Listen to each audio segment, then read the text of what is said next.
And the Hangout on Air is live, and so welcome everybody to a solo session of All for One Regime Diabolique, where we have our stalwart and depressed, dark, grim, kind of a downer man, Musketeer Martin.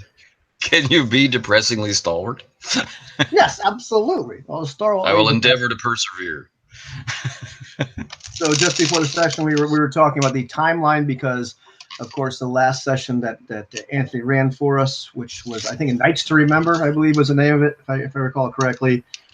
Yes. On Saturday was an assassination attempt in the Louvre itself, where Briscoe and Philippe were on guard duty. And then after the assassination attempt, those two musketeers spent most of their time being interrogated, and finally, at the end of the evening, had their rather unfortunate encounter with Alice von Barsow, the vampire who almost killed Eugene. Since or then, maybe did kill Eugene. Or maybe did kill Eugene. She may be a thrall. This is up in the air, and who can know what might happen with that. Sunday night, of course, we had that video where the three of us actually had a little chat in the church and brought Martin up to speed and kind of did essentially a more deep and detailed. Looking for the right word. Well, it was a really important All for One. Where here we are, we're in for a penny, in for a pound. A special episode of All for One. Yeah. Where pretty much we all joined hands and said, yes, we're going to die, but we're going to get this thing done. So that's right. And Martin, characteristically revealed that he was trained in the magical arts to his two friends, right, putting his life in their hands. Absolutely. And but did promise that if they wanted, he would pray over their vestments and perhaps make them defend him more, which seemed to at least interest them. But this would only require another several days of prayer, or whatever it is. One really good day. One really good day. So as it turns out, it is now Tuesday. It's been a couple of days since that event. What's happened since then is, as promised, Alice has, in fact, supplied information to the Musketeers, because when she made that pact with Philippe on Saturday night, she said, within a day, I'll give you information on these people. She talked about the idea, which Philippe passed on, that she wanted to strike back at Olivier Durand, the Bouvets, the Martels. Everybody's pretty much usurped her. As well as wanting to exact revenge upon the Musketeers that kind of helped thwart her plans in the first place. But she promised to give this information. This information has appeared. She didn't appear, but the information has appeared outside your door.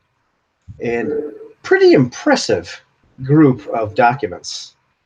Some of them written in really exquisite handwriting. They're clearly not all written by the same person, but they seem to have been, compiled very well from all over the place. And it really goes over quite a few names that some that you recognize, some that you don't recognize. But there's pretty detailed dossiers about Olivier Durand, about René Bouvet, about Grace and Raymond Bouvet, your cousin Emile. There are some notes sparse on Androsia. There are references to Marianne Batteri. Even some notes on you. Not too much, but just some notes on Martin. Every once in a while, mention of him. It's kind of odd because it seems like there are just several different people that have been compiling notes. So it's as if somebody just threw together a bunch of documents. Right. And even some members of the Dragon Rouge. There's mention of a man named Loris, Valentin. And it goes on, and some of it is just like the movements of these people, who they seem to be. There are some of these notes, especially the ones written in the exquisite handwriting, which seem to be a lot of speculation and piecing together information. It's taken you some time, and probably will continue to take some time, to really extract really cogent information from this. But it's quite a trove of information. But that's not what's happening now. That's just what you've gotten. Okay. Today it is Tuesday. It is Tuesday late afternoon, and you are coming back from checking on Eugene. Ah, See how she how is is doing. Eugene? Eugene seems to be As her okay. physician. I was checking on her as her physician. She seems to be okay. She's certainly very worn out. She seems to be a little shocked, not quite herself. She's been staying at the Croissant Panouf, still been doing her job somewhat, but not very much, but mostly just being looked after by the owner. You've had a physician drop in on her a couple times. As it turns out, Luciano did not go back with Jean Marie, but has stayed Oh, on in Paris. well then, I'll be certainly willing to consult with him. Yeah, so Luciano has taken some interest in and been rather surprised that the Eugene is in fact Eugenie. But at this point, Briscoe is back to drilling his students. Today, you managed to escape that duty, but he is busy training once again Lazare and Michel and Pascal. You think his name is Pascal? Yeah, it's Pascal. It's Pascal. Yeah. If it's not, it will be. It is. He's just rather forgettable. And Philippe, you left Philippe there with Eugene for a while, but he has to go drill some students at the Renoir Academy afterwards. But he's been spending quite a bit of time over there, seeing if she's okay. Right. Well, I hope that Philippe makes sure that she gets plenty of sunshine and that she's kept on a strictly vegetarian diet. One would hope. as a litmus test, if nothing else. But at this point, you're returning to your chambers. Okay. And I guess of primary concern is with a list of names and with a recent significant assassination attempt in the chambers of the king while the queen was present and while the cardinal was present. Running that list over in my mind with people I know to be in the palace regularly. I mean, it's not like palace security is super tight. I mean, Emile, for example, can simply request an audience, Right. But that's my concern. And thinking about how to prepare for Alice, right? All the things that are going to be required to step up this magical defense regimen I have in mind, and invoking the blessings on the three of us and how that should work. Yeah, that makes sense.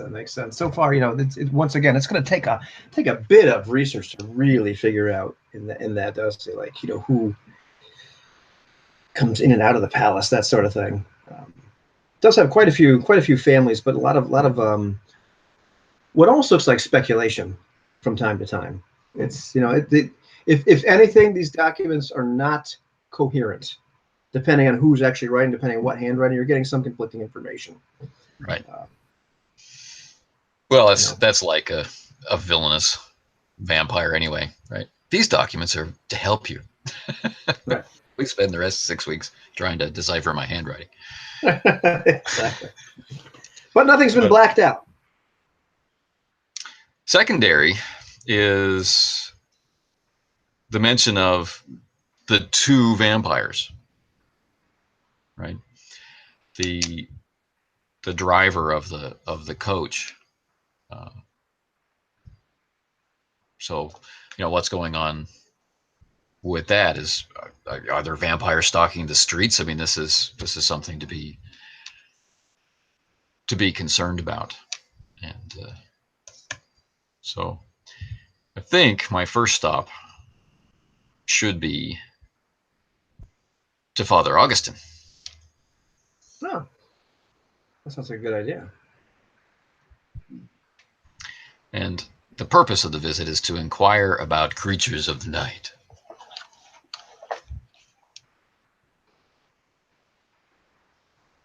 Alrighty, so St. Michael's Church.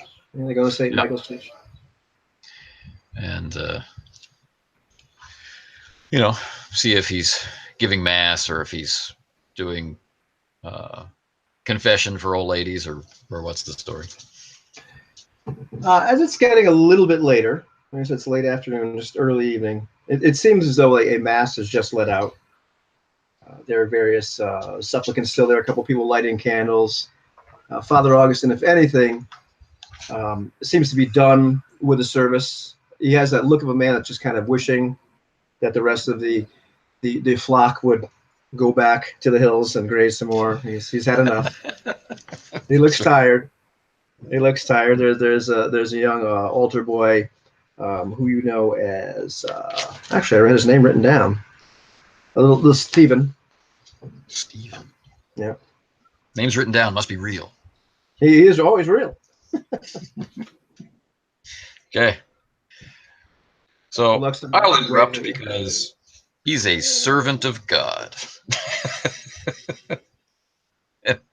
And I've got the divine blood of kings in my veins. So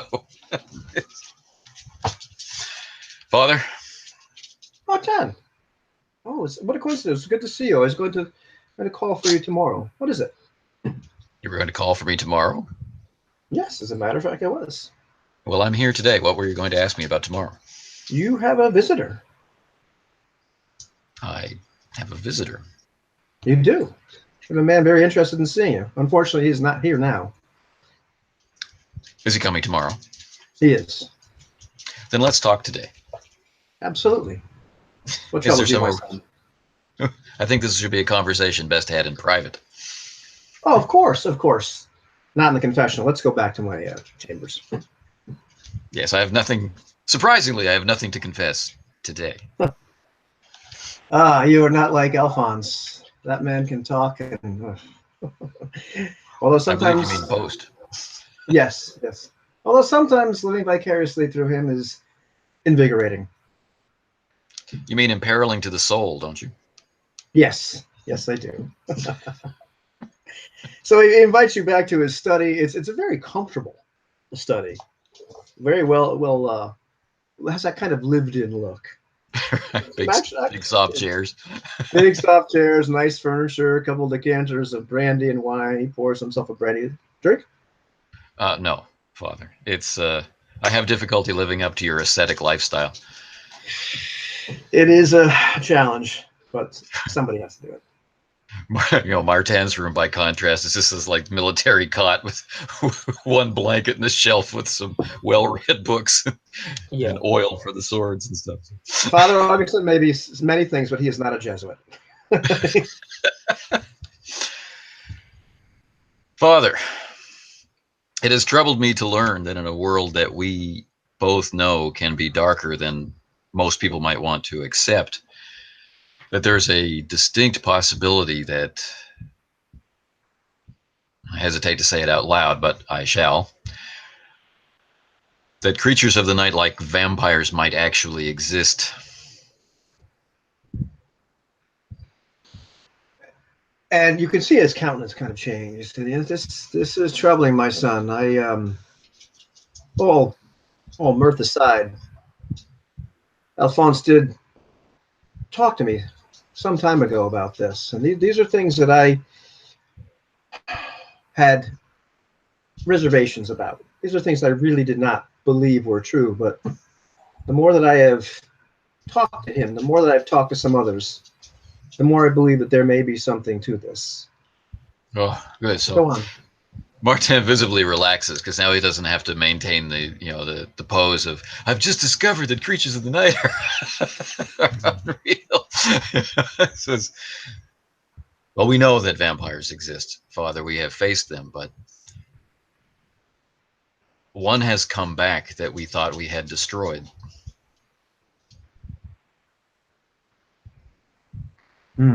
This is troubling. I do not know much about the creatures of the night. I'm not sure. I have no books on the matter. I've read the Bible from back to front and front to back 1,000 times. I suppose the cleansing power of fire, or one such as yourself in direct service, to God, the conduit of God's grace? And he blanches just a little bit. I suppose this is, this is, I believe you should ask Quentin tomorrow, the man that has come to visit you. He may have more information than I. This is something that troubles me. Yes. Well, I hope that you yourself will arm yourself with knowledge, as this problem may be in the direct vicinity. And you know how evil spreads. Maliciously, insidiously, yes. I understand. Especially as a contagion among the poor. So. But he kind of swallows. I confess that Alphonse made it seem much more as though you were taking the front lines against these creatures of the night, these servants of the devil. It gave me actually some comfort.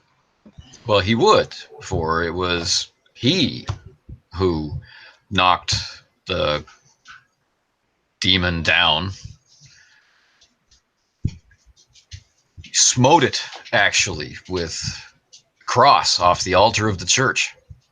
I've heard this story 5 times, but yes. Apologies. Oh no, it is okay. It's all right, but I was at first I did not believe him, but I confess that I had a certain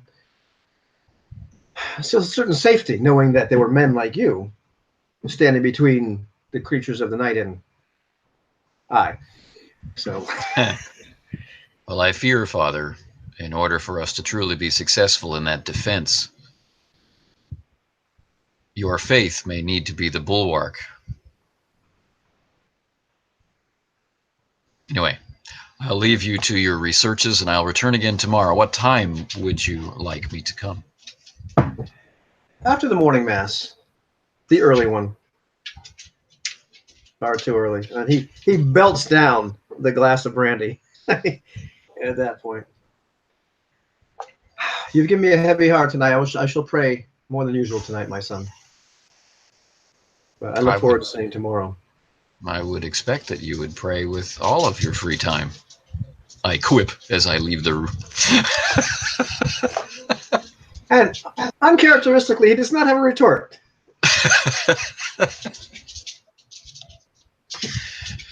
Well, this is disturbing news. This is as good a time as any to tell you start with freestyle. I did not mention that, but good to know. Thanks, sir. None of which really would have helped you in this conversation. But. No.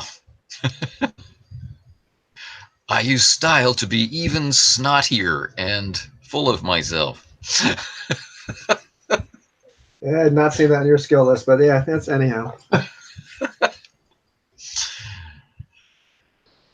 All right. Well then. If I have to be here tomorrow for early mass,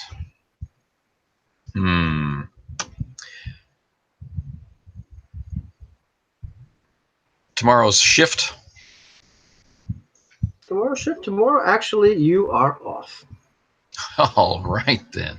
That's fabulous.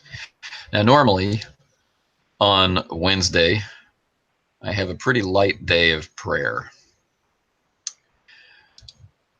So, I think, as I may suddenly be compelled to go on some crazy quest by whoever it is who's requesting secretively to meet me through the parish priest, I think I will have Wednesday on Tuesday night and return to my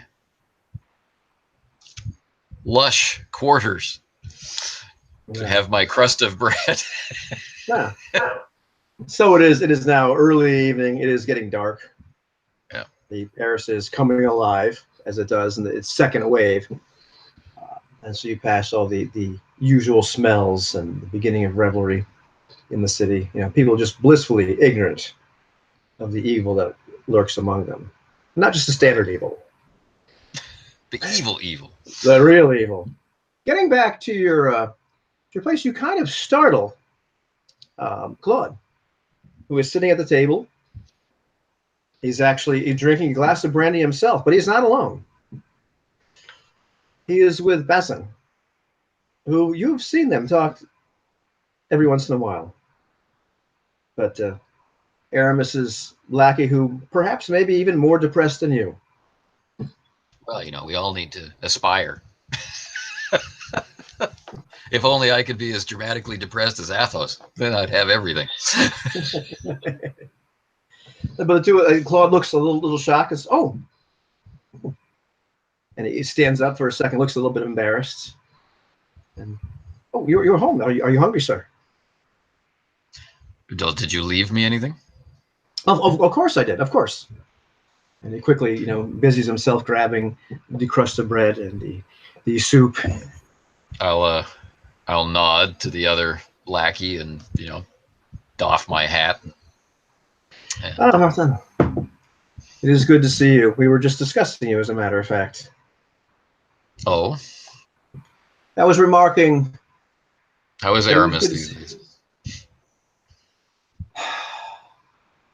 You know, I was just discussing. In fact, this relates. Just discussing with Claude that, you know, it would be nice if one of you became a priest. And I was remarking to him what a man of God, you appear to be. And I had been hoping for so long that Aramis would take up the cloth and stay with it, but his heart is constantly drawn away by the miracles of God's bounty.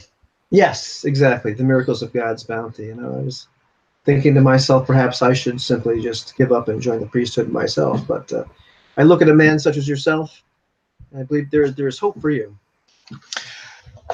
Well, I appreciate the faith, and I certainly can see you in service as an official of the church. I could picture it now. I believe this for you. If only I believe perhaps that was in true. 10 or 20 years. 10 or 20 years. He starts doing the math on his fingers, and he'll be dead. But it is. Dead. It is a dream, though. And, you know, in the meantime, Claude is coming back. He doesn't want to be a priest. He needs to get married. Don't you, sir? I need to get married. Yes. So if there were a form of priest that could be married, I'm your man. But I must sire a line of healthy children, and I must rise to prominence in the kingdom to erase the stain that's been written over my family name. But we don't need to talk about this again. Of course, sir. Of course. So he serves you your meal. Bazin does not leave. He just sits there. Well, he can watch me eat. He does. Making a polite conversation every once in a while, as if he's not somebody's lackey, as if he's an equal.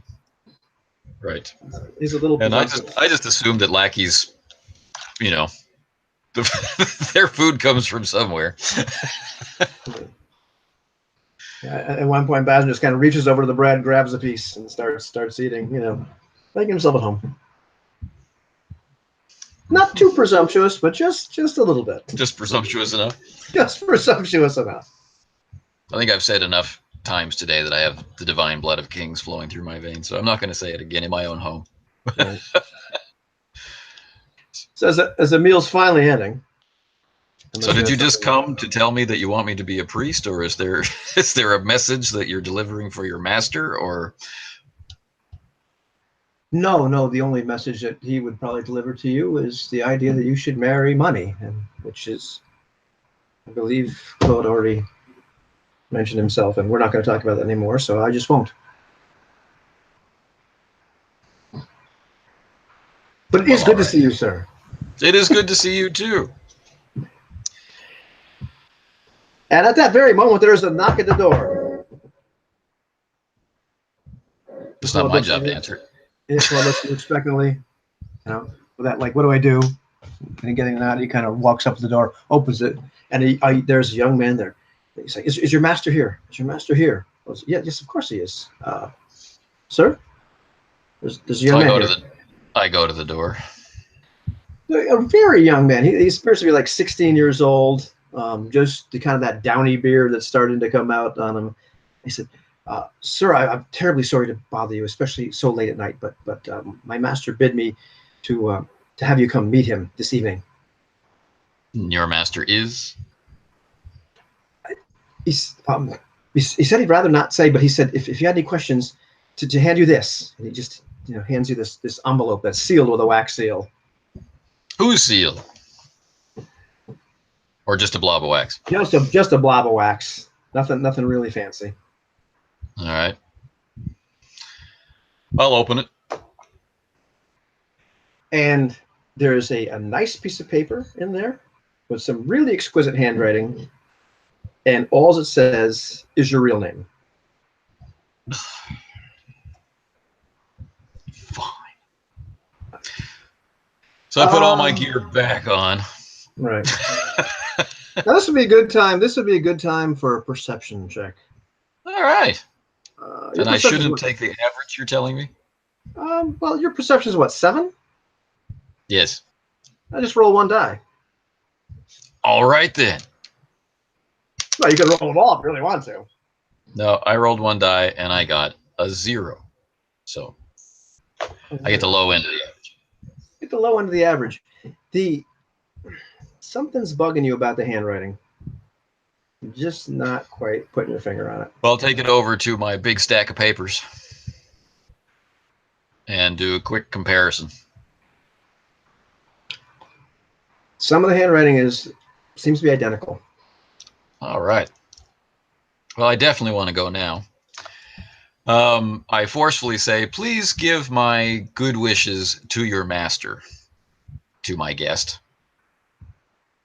I shall. Thank you. Now that he's finished eating my dinner for me. And he is. He's just. And gird myself with my various weaponry. I'm going to take my pistols, which I almost never do, and put my hat back on. I will wear my musketeer's tabard because why not? And go out into the night with this stranger and their nameless, their quest on the behest of their nameless master. All right. And I hand Claude the note that the boy gave me so that he'll understand what's going on. Claude looks at it, kind of looks very concerned, looks up at you, looks at the note again with that, deer in the headlights sort of look. So I just say, Philippe might be interested in dinner. Claude, he's with Eugene. Oh, yes, of course. I'll take care of that right away. Then I sweep out. So, following this young man, Max, which he finally tells you his name is Maximilian. He's leading you. He's leading you to this warehouse right around the market area. Come with me to this secluded warehouse in the middle of the night. Yeah, it is. It really kind of is. It's in the market area, kind of in the vicinity, a little bit north of if that's in fact north of St. Mike's, not that far really from the barracks and what have you, and definitely going away from the river itself. And it does kind of have that sort of like, where the heck are you taking me vibe, just abandoned warehouse, or not abandoned warehouse, but just one of the warehouses in the market. Hang on. Yep. The dog explosion. This is the classic dog explosion, which happens every once in a while in Anthony's house.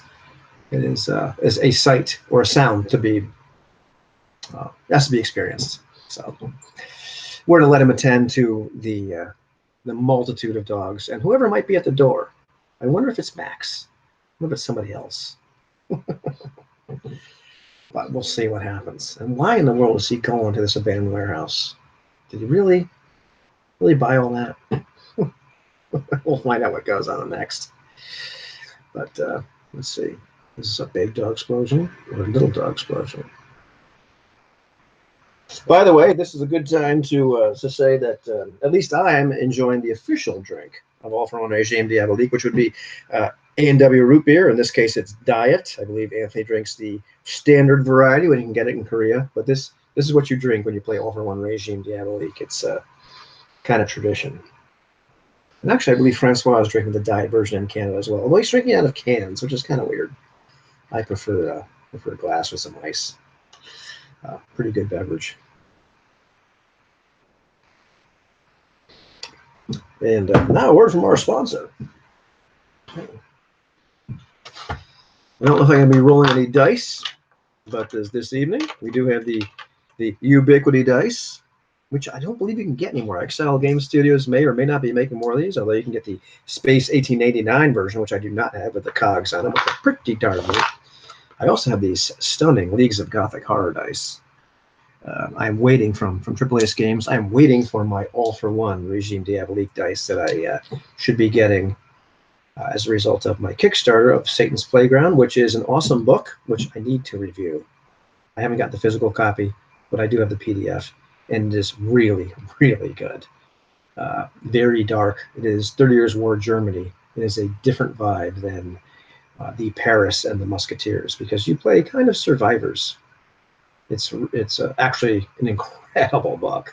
I really have to do a review, but actually, Anthony was involved in editing it, which is pretty cool too. And the Leagues of Cthulhu is having a Kickstarter as well. Cthulhu Codicil. I don't know if I'm pronouncing that right. I think it starts October 18th. And that, I already have the Leagues of Cthulhu. That also is going to be coming with some dice.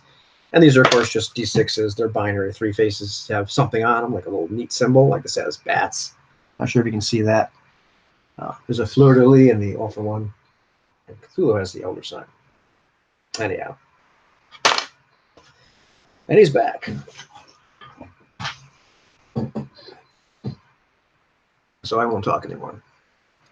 Were you talking to yourself? No, we were having an hour word from our sponsor. We were talking about all kinds of Ubiquity stuff. And, yeah. That's exciting. Sorry, there was a dog explosion.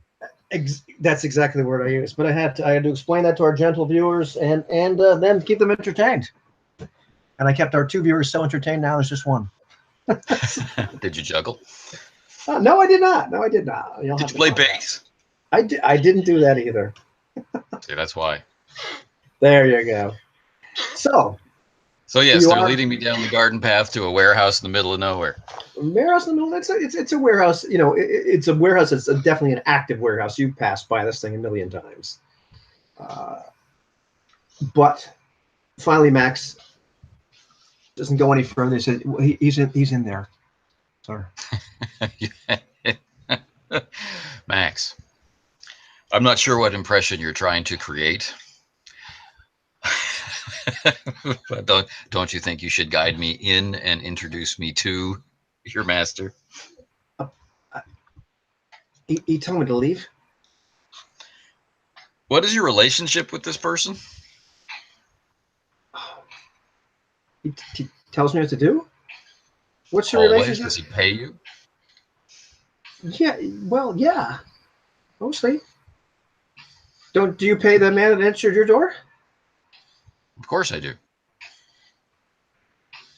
Oh. And he's looking at you like with this kind of terrified. It's my impressive mustaches.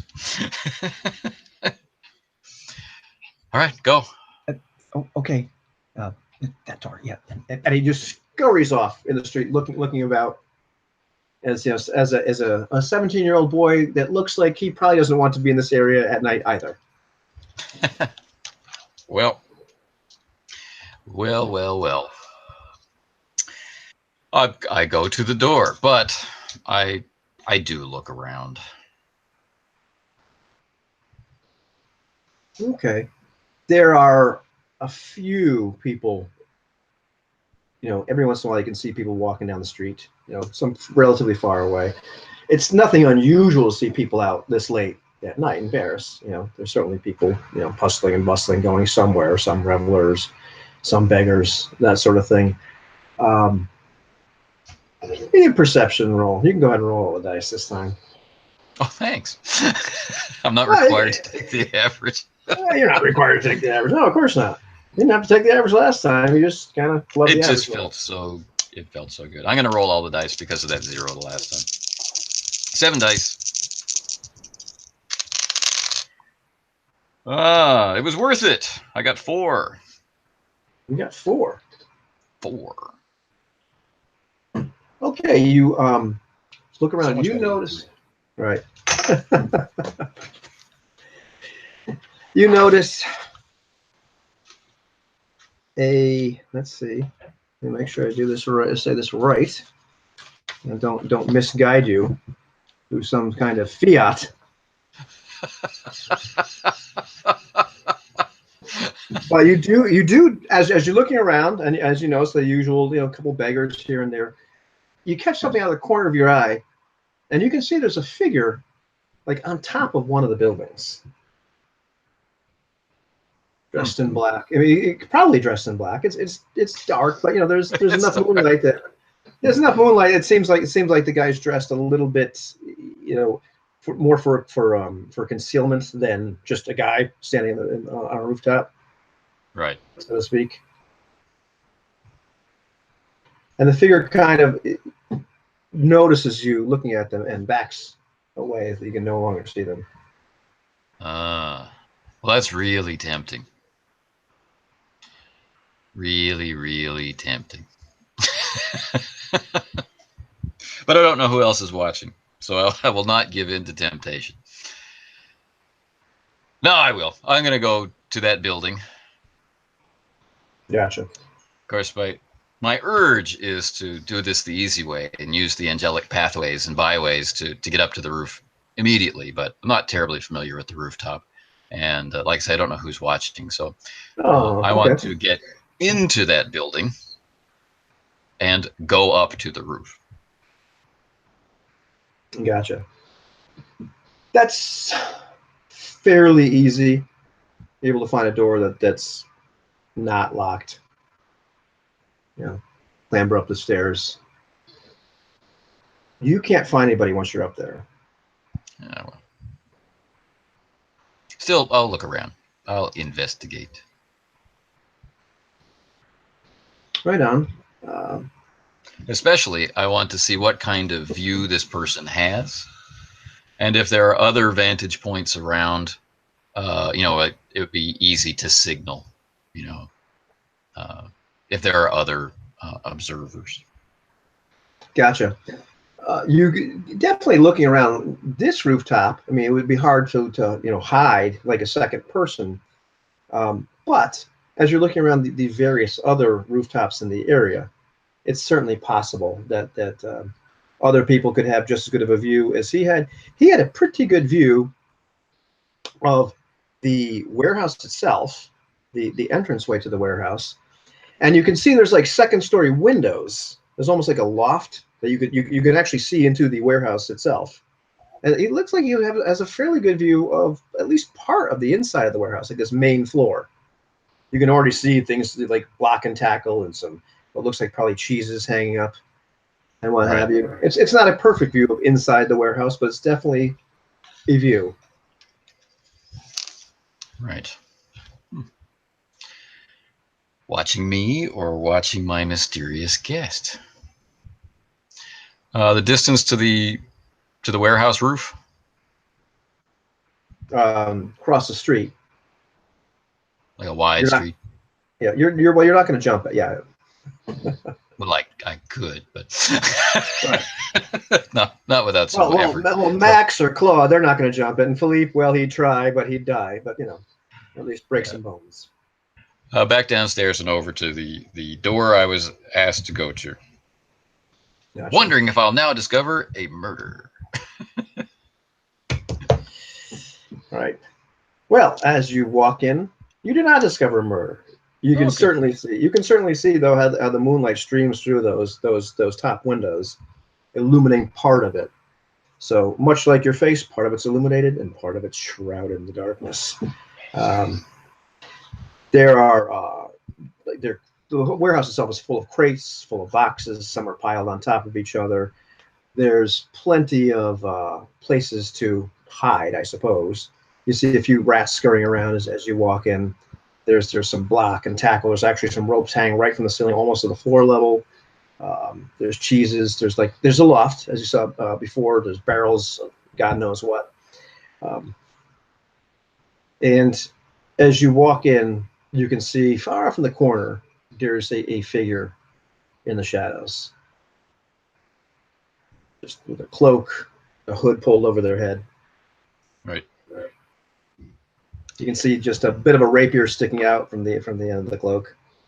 Ah, a gentleman. I feel better. Well, Well, you I bring have aside arrived. I have arrived. Who summons me, and why? Martin, it's good for you. Good of you to come. And you recognize this voice. This is a voice that you've heard before. This is the voice of a man who took great risk to pass a note to you one time from Rossino. Oh, And as the figure steps out of the darkness, he pushes back this hood, and you recognize the Cardinal's guard, the man you know as Isaac Avelin, who right. typically associates with or is in the vicinity of part of the retinue of Henri and Thibodeau and that group of nefarious thugs. Just Of ne'er do wells. ne'er do wells. You've never actually crossed swords with him. He just seems to be one of the guys. He always never really seemed like a bad guy, but he's there with them. He's a Cardinals Right. guard, so he can't be that great. He's in He is service to the church. he is not wearing any form of uniform. He is definitely dressed down, with the Right. exception of the rapier. I'm so glad I'm wearing my tabard.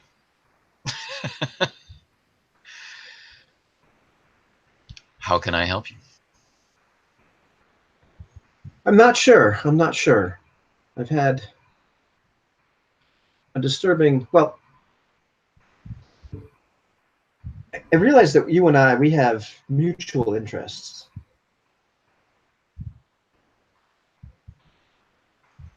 I You want to help restore my family name?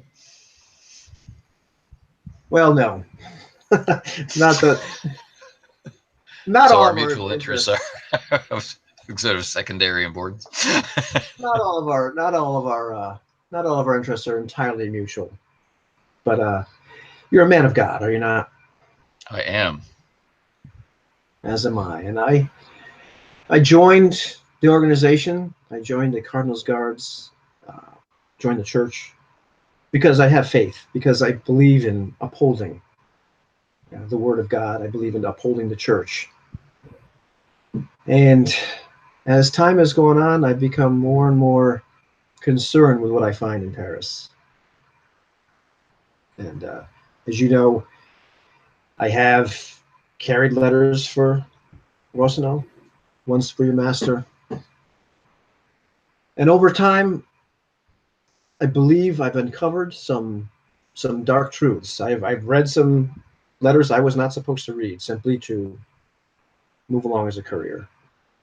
I became okay at resealing letters.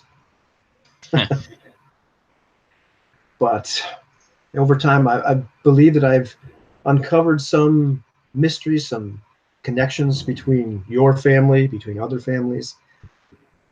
And I believe that these are things that interest you as well. Yes, very much. Um, These but are families you should be careful of, Isaac. absolutely, absolutely. And I've even come to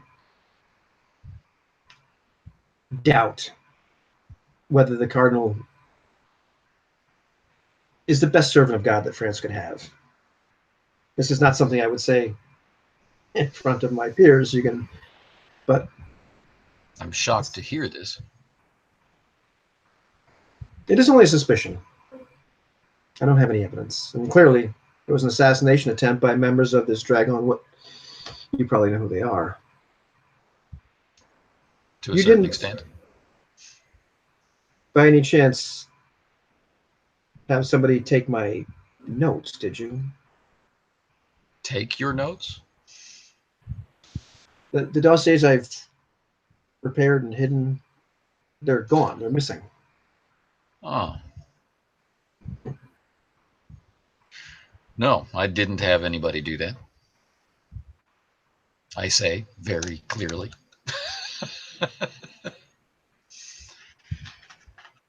Are they needed? Are they important? They were for my own edification and for presentation to whoever could help. But of course, you can imagine if you had sensitive information about various people of power, and all of a sudden your notes were gone. I You would would suddenly imagine. fear for my life. Yes, that is essentially part of my problem at this juncture. So I wasn't quite sure who to turn to, but you are somewhat involved. So you've been investigating to improve your own position and uncovering connections. What assumptions have you made about these connections? Like, for example, between Olivier Durand and Émile de Martel. It would be premature to accuse them of witchcraft. I mean, certainly some things point in that direction, but more there's a power grab of some kind. They seek some sort of. I do not believe they seek to usurp the crown. But what's one cardinal's chair, more or less, wouldn't you say? Yes, I follow you. That is a good point. That is a good point. These are troubling times for France. Troubling times for the church. Yes, I heard just the other day that the forces of Spain were a mere 2 miles from the city. Oh, idiot. Tell your friend to go study his numbers a little better. I heard him at the appointment myself. It was all I could do to keep from laughing. Or was it the Lamb? I did follow those fellows to the Lamb one time. We'll never go there again. You haven't been to that place, have you? No, why would I? And it's about this time in the mutual bonding that the door bursts in and several figures rush in. Raymond and Chandler. Exactly. Le Chandelier. Right. And the only person that looks more surprised than you, if you look surprised at all, is Isaac. I think I'll keep it to myself. Yes. I've been uncovered. Yes. I'm the one here that's not doing anything wrong. I'm just standing in a warehouse. So 6 figures dressed in black rush in. None of them have red hair, by the way. That's a relief. They I'll all show them carry how to wear rapiers. black. Yeah, they all carry rapiers. One actually takes the time to start to throw a dagger at you. Good Lord. I suppose it's time for initiative. I suppose it is. That's definitely cause for initiative. Oh, okay. And I will draw my weapons should I survive this thrown dagger. Okie dokie. Well, I believe in this case it wouldn't be fair just to have him throw the dagger without initiative. Yeah, I think so. I get to roll 3 blue dice for initiative. Alrighty. Let's see if I can even approach the average. I got a 3, a 2, and a 1, making 6. Okie dokie. Wow. Well, there you go. That's pretty good. That's pretty good there. Let's see what our leader gets. He gets 2. And let's see. Okay. Well, the dice want them to have 2. And let me just see for poor Isaac. Let's just give him a fighting chance to roll initiative. Oh. It's a 4. Wow, the good guys go first. How about that? So what do you do? There are 6 men charging in. One of them is in the process of tossing a dagger. Looks like he's pointing towards you. Okay. Well, so he's got his dagger out and he's going to throw it. I don't have my weapons drawn, so I have a broad selection of weapons to choose from. I think it would be. I brought my pistol. Amazing. But I'm such a bad shot. Just throw it at him. throw the pistol at him. Here, use this. Okay, and there's 6 of them. There are 6 of them. Okay, I'm going to go total defense this time. And use the darkness, use my enhanced movement to my advantage. So separate from Isaac. I want to close with them. I want to get my weapons out. And so I'm ducking, dodging, and weaving in between and over the top of and barrels and over boxes and behind hanging wheels of cheese and whatnot. So I can close into proper melee range once my weapons are out. That's my thing. Gotcha. Okie dokie. So at this point, Isaac, on the other hand, he seems to be following your lead, jumping in the opposite direction. Excellent. Kind of jumping and rolling behind a couple barrels. So you're gonna have quite a bit of cover as this man throws a dagger at you. Good. So I don't mean total defense in the total defense sense. I mean I'm not attacking. I'm using my action to draw my weapons. Got you. I understand. I get it. And let's see. This fellow is going to just toss this at you. So he can toss it to me. He's not going to do that. He's not going to do that. But he is going to toss a dagger in your direction. But he is going to take a penalty because he's firing me, cover. So he only gets 3 successes. Okay. There's quite a bit of cover. Do you mind if I take the average? No, not at all. All right. He misses a lot. Okay, yeah. So he is absolutely skewered a crate. This crate will never harm anybody again. Okay. The other fellows are rushing to close. Excellent. A couple of them are actually going after Isaac. The rest of them are all heading towards your way. Okay. So I'll call out to them, before I kill you, it would ease my conscience if I knew who you were, so that in confession I can recommend you to the Lord. Many expletives are hurled back at you, none of which I want to mention here because this is a PG channel. That's right. I want to keep our PG rating, so we can just be on. But they're unimpressed, and you hear several several colorful expletives. Wow. Well then, I shall attack without compunction.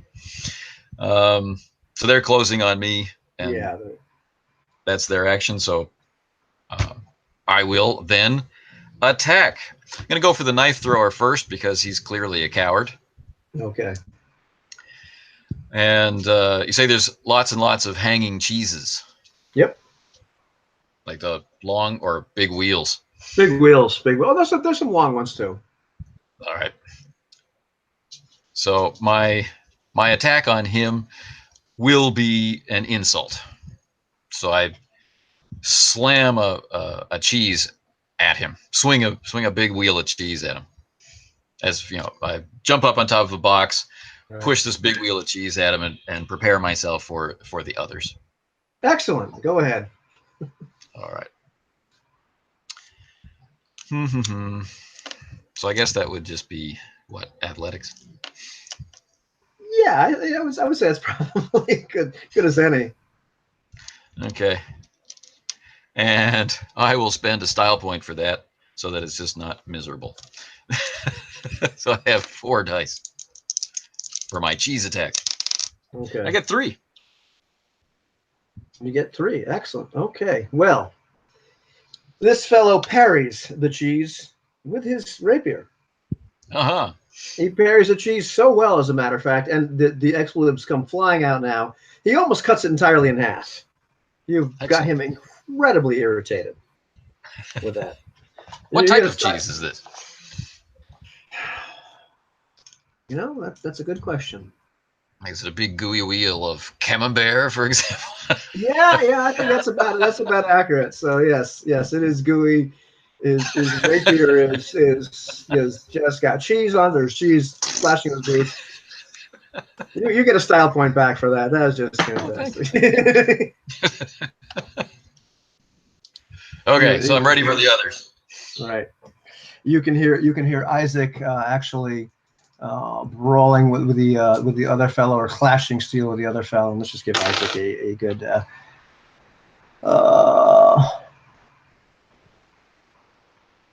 Thing here. I just don't want to spend too much time with this guy's crap, but I figure I ought to be nice to him, at least give him give him what it's coming to him. You hear a man cry out in pain. Doesn't sound like Isaac's voice. But now the men are upon you. Okay. And they appear pretty ticked off. One of the other fellows is the first to attack you. Okay. You just go ahead and roll defense. I'm gonna take the average for him. Okay. Hang on. That's 9, 10, 11, 12, 13, 14, 15, 16, 17, 18. 1,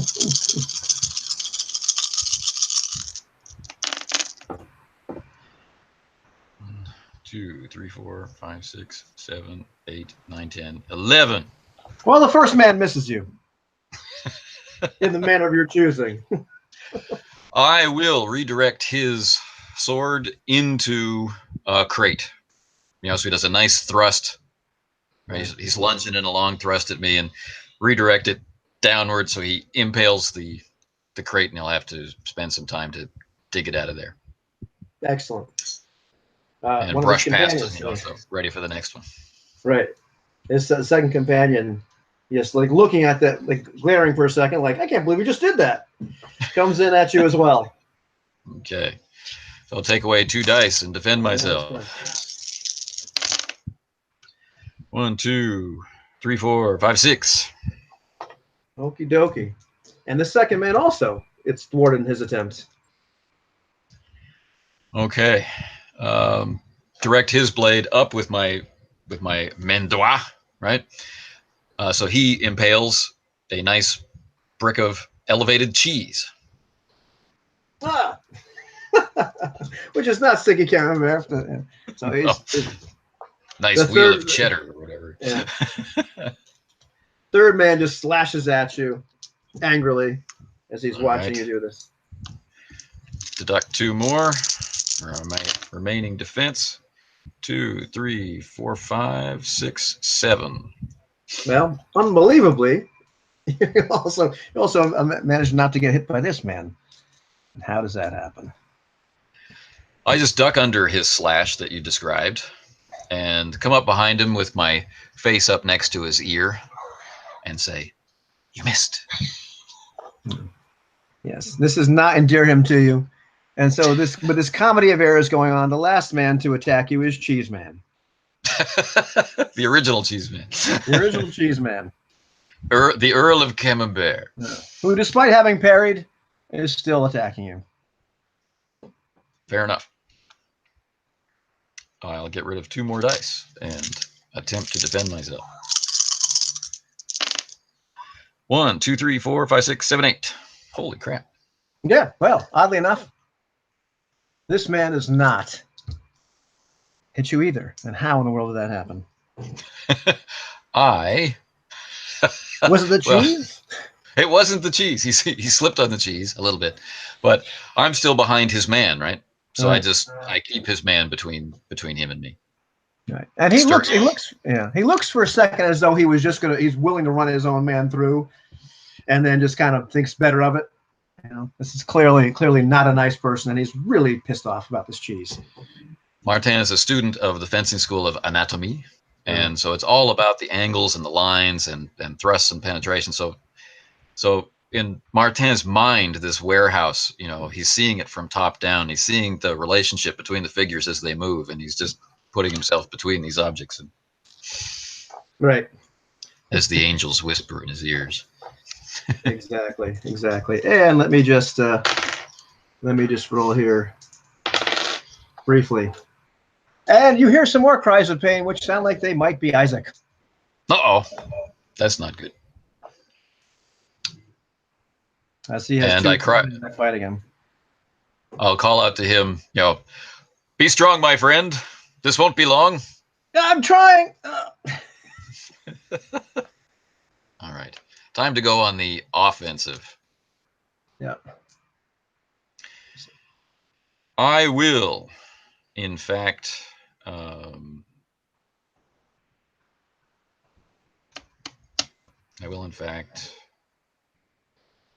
attempt to attack twice. Okay. All right. So I'm going to attack with my off. I wish I had the talent that allows this to go off really well. All right. So my main attack.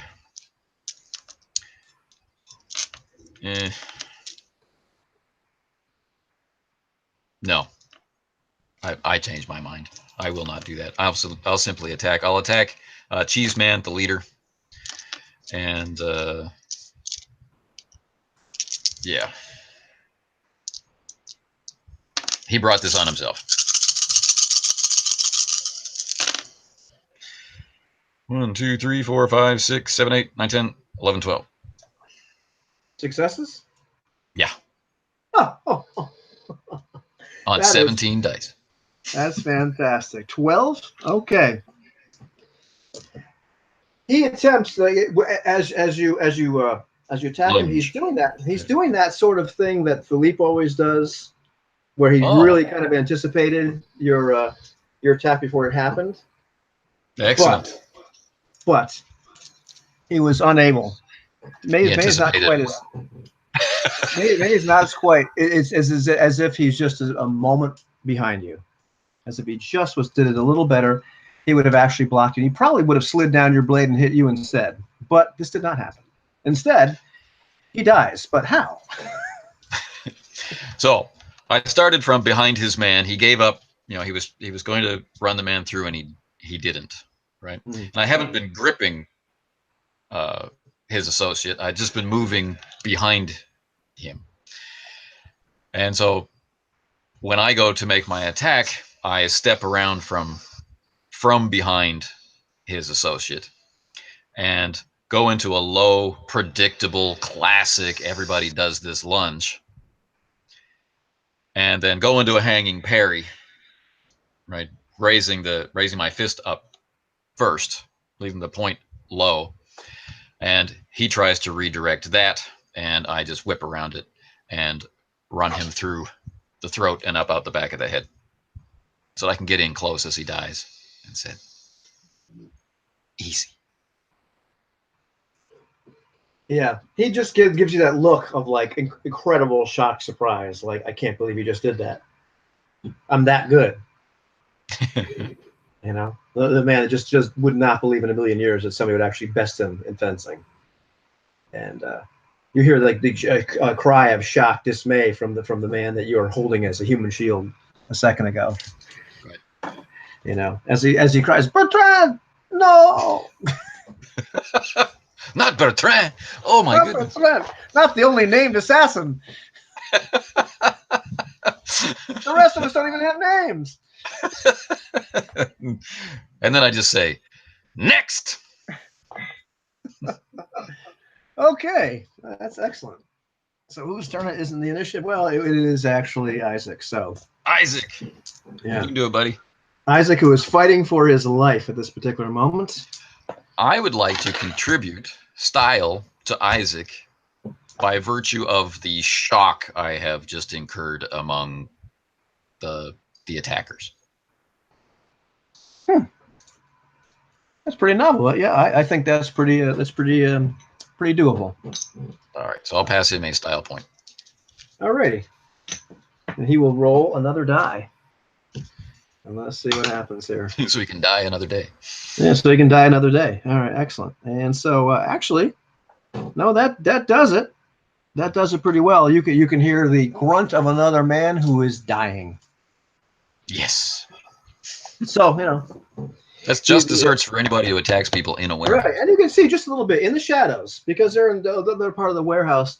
This one man that already looks hurt, as it screams of Bertrand, no, this man looks, his guard for a second is shot, and you can see him run through by Isaac's blade. Isaac does not look to be in fantastic condition himself, but there's that look of shock from the man that gets run through, the look of shock from the man sitting next to him. Everybody's shocked. Everybody's shocked. Everybody's shocked. But now it is their turn. And the three men that are remaining with you, they attack you again in earnest. A little desperate. Okay, I'm ready. Oh, I guess I'll defend myself. Hang on. Yeah. Less dice, less often, man. GM doesn't need to roll anything. 2, 3, 4, 5, 6, 7, 8, 9, 10. Okay, well, he misses. That's attack number 1. Do we want to see if all three of them misses at once, and then you can narrate that incredibly well? Yep, we'll do that. So I'll take away 2 dice.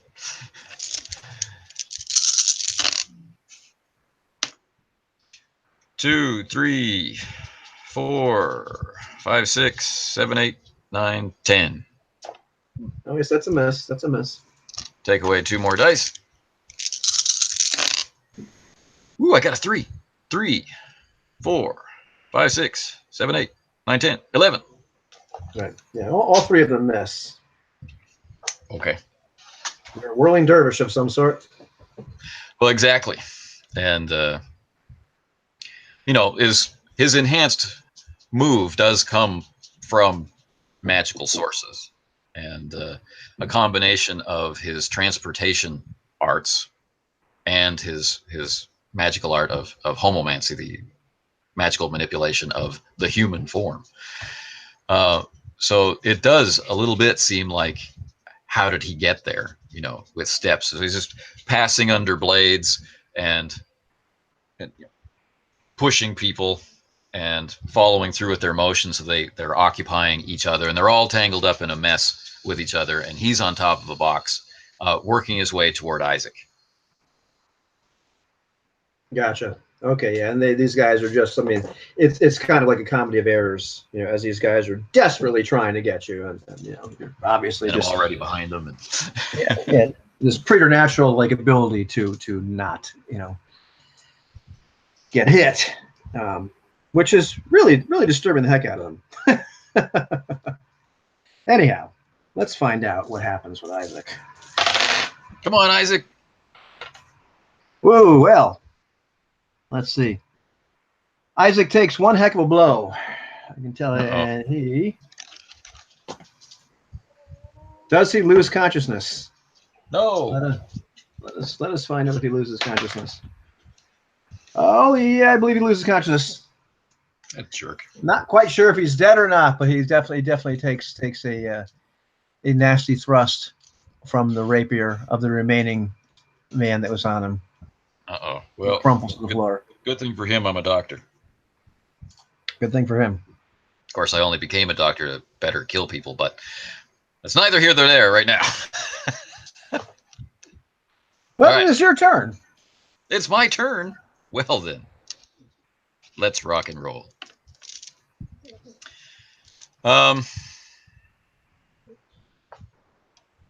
Yeah, I think it's now time to start trying to take out multiple people.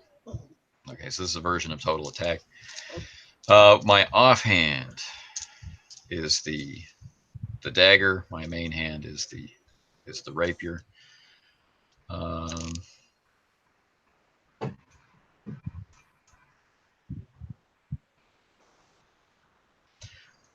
I rush over to where Isaac is. Is there one opponent there or two? Oh, there's just one.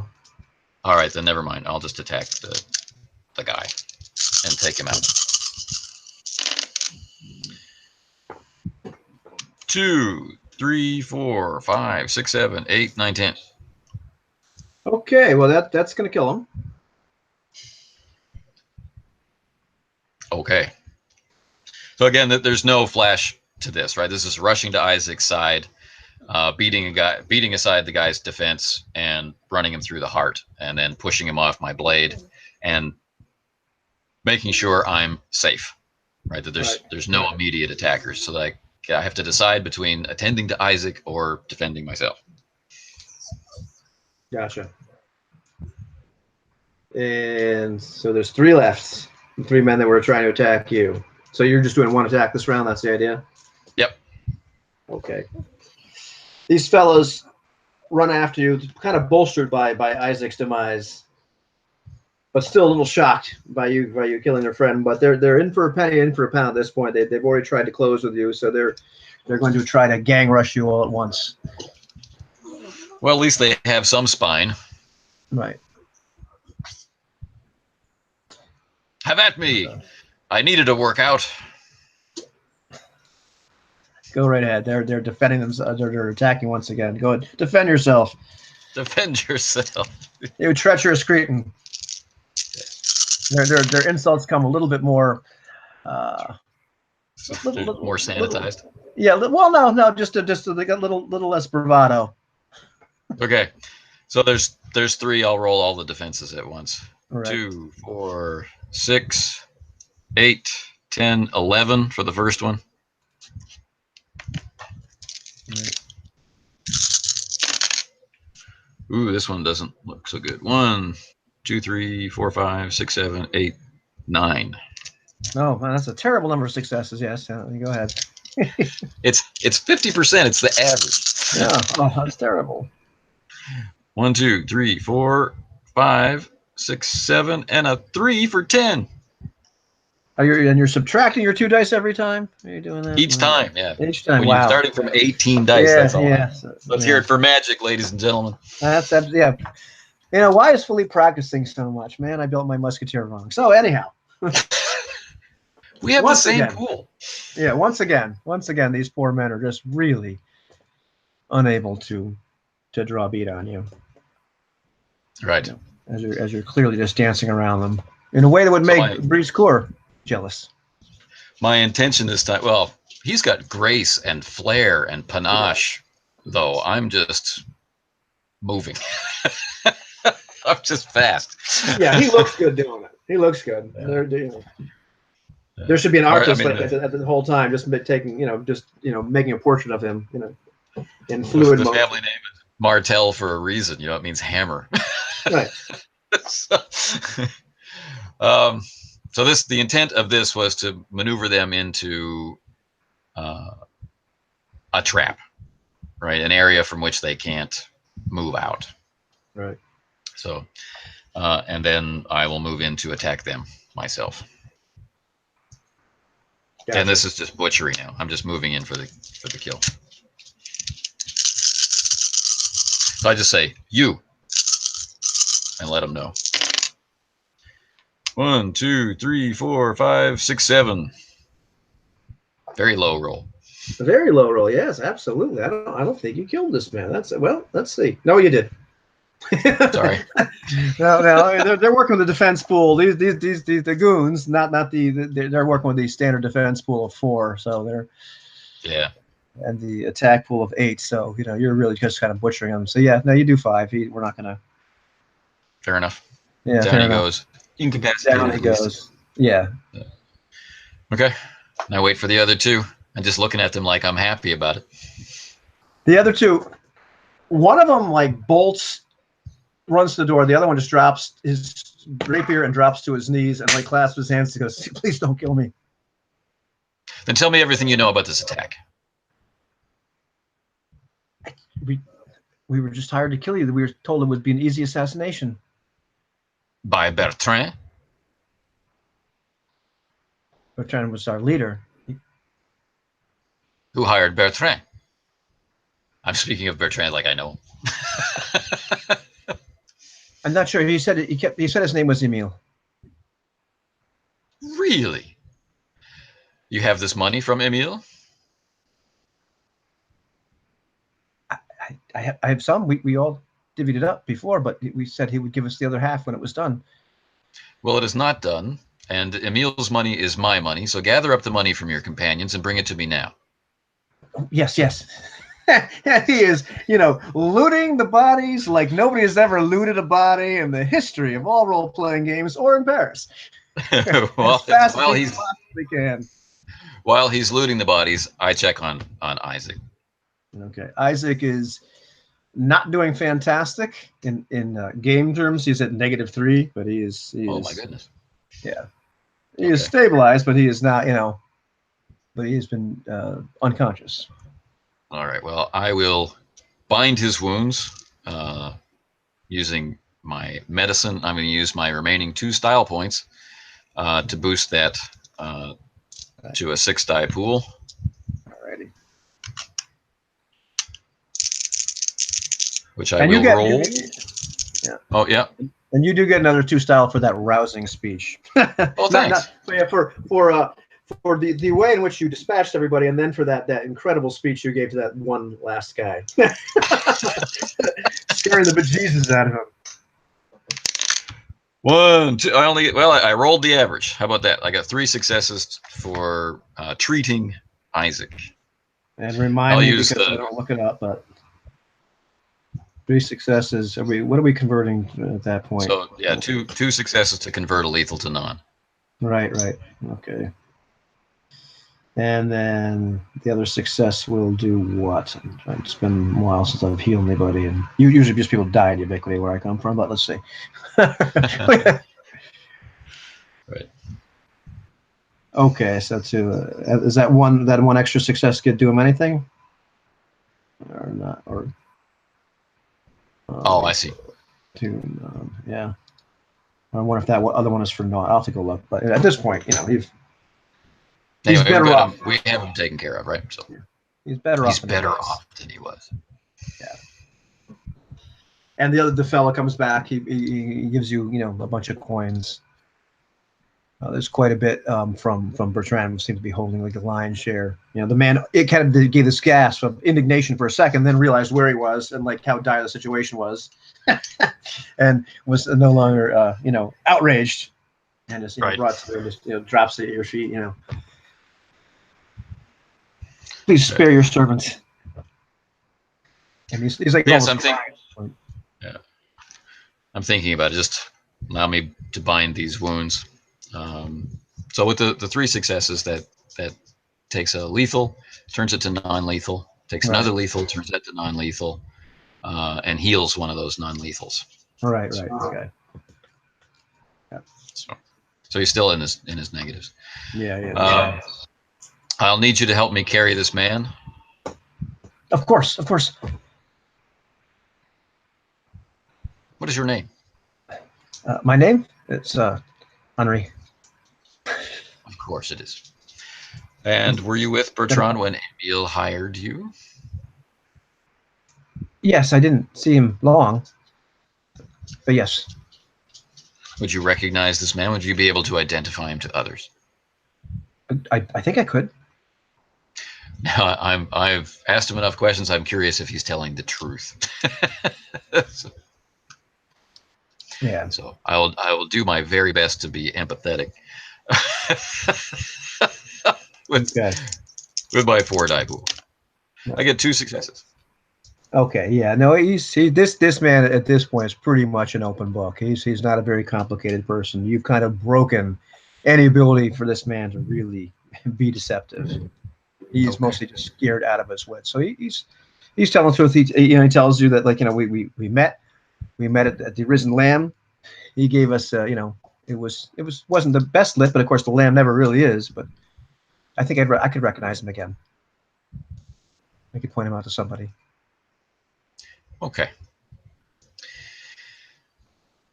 All right. So Isaac's bound, not bleeding anymore. I'll have this man pick him up. Then I pick up my weapons and clean them off on his cloak, saying, your friends brought this blood into my life. You can take it back with them. And I wipe it off and I put them away. Yes, sir. Thank you. And I don't know the other man's name. The other man? The man. He doesn't know Isaac's name? No, the man that was with Emil. What did he look like? It's a very hard face, tall, red hair. I know this man.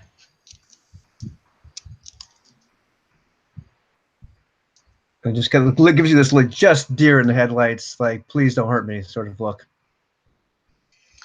Now, carry my friend, and we go to Luciano's residence. Of course you do. Luciano, yeah. And permit me 1 minute. Yeah, I'll be right back. But Luciano, in fact, has remained in Paris. How do I know Luciano has remained in Paris? Because I've talked to Sebastian, and he let me know. Well, we talked about the retirement of Jean-Marie, and in fact, I said, "Well, is Luciano there helping, tending?" And he goes, "No, in fact, he left him in Paris." So that's fantastic. It is fantastic, and because now he gets to make an appearance, which was lovely. Yeah, because I missed him. Go. All right. So, in proper Ivanian tradition, I will fill the space by talking. This is only the second time I've got to play Martin in a solo session, so that's kind of fun, and a very different mood from the last time. And this is probably the first time we've really gotten to see Martin unwind on anybody, so that's entertaining. But that news that Luciano is still in the city is fantastic. He was a very, very interesting character, and the portrayals of him added a nice counterpoint to the group. You know, the moody Claude, finder of secrets, and the dual nature of Eugenie, and the drunken Jacques. So having the Italian doctor, that's pretty cool. Now, what do we think is up? Do we agree with Martin's suspicion that this other gentleman might be Olivier, or could it be one of the many other red-haired fiends out there, somehow connected with the different secret societies that are all peripherally connected to Le Dragon Rouge, the Red Dragon, the Crimson Dragon, this satanic organization behind a lot of the conspiracies in All for One. Welcome back. All right. So you're heading out to go to Luciano's, are you? Yeah, I think that's for the best. And, it is. If we can hire a carriage with my newfound loot, I will do so. Otherwise, I'll just have this guy carry him there. I imagine that won't be a problem as you exit the warehouse with the unconscious Isaac and with the Henri number 2, for lack of a better name, carrying him. Glancing up, you notice on that building where you saw the figure before, there are 2 figures standing there. The light's a little better. There's the tall man, probably the man that you saw before, and next to him is a somewhat shorter man. Both of them look at you. You can see just a little bit of glint of red hair in both of them. And the taller man takes out a sword and salutes you. I touch the brim of my cap, but this has got to maintain my focus. And he nods. He just gives this kind of nod. And the other man just doesn't say a word and just kind of looks at you with folded arms, the shorter man. Mm-hmm. And perhaps, is it a cruel look you see on his face? It's hard to tell. All looks are cruel on the hard streets of Paris. But they make no attempt to move out of your sight. They're standing there watching. Getting a tempting. carriage, not hard. And then we get into a carriage and roll. Right. And the carriage is not driven by a hungry woman that sells berries. It's driven by a portly gentleman who takes you to Luciano's in short order. My luck holds. Ah. All right. So I'll tell this man to go back and tell everyone he knows that I am among the weakest of the swordsmen in the Musketeers. And that if anyone ever contracts with them against us, they can expect far worse punishment and far less mercy. Spread the word. The Musketeers are untouchable. Yes, I will. He's nodding his head furiously. And I'll give him 1 coin of his own money back. Just looks at me. He looks at it as if it might bite him. You know, he's just kind of holding this thing like he's not sure what to put in his pocket or touch it. He's just shaking visibly. Go. Yeah, and he doesn't need any more excuse. And he just bolts off into the darkness. And then go in and work with Luciano to see if there's anything we can do for this man. Okie dokie. Yeah, looks bad. What happened? Well, obviously he was run through. Yeah, I can see that. Boy, you guys, crazy stuff, man. I told Jean-Marie you did the right thing by leaving. I wanted to go back. He said, no, you stay. We stay with the Musketeers. You help them. I said, I don't want to do this. I'd rather go to the farm. We make flowers together. You know, I treat the horses or something. But this is ridiculous. Okay, look at this.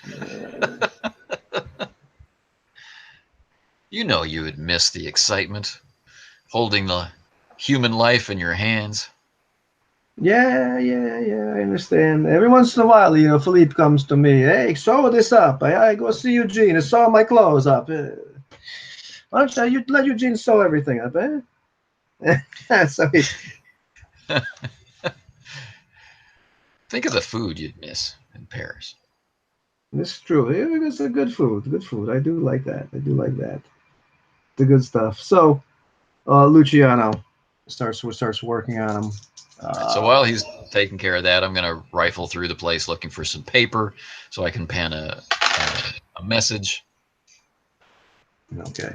And he gets even with an assist a pitiful 2 more successes with his medicine skill, which is ridiculous. So you're penning a message. Yeah, I'll pen a message to Monsieur de Treville, telling him that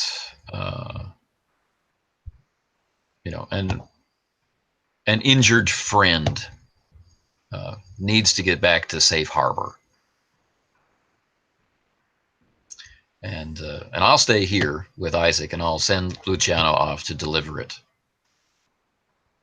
Okay. It looks a little better. I think this is going to be okay in the long run, but I'll go carry this out. I'll go. You know, I'll give it to Elaine. Yeah, he'll take it there. You know, so he leaves his place.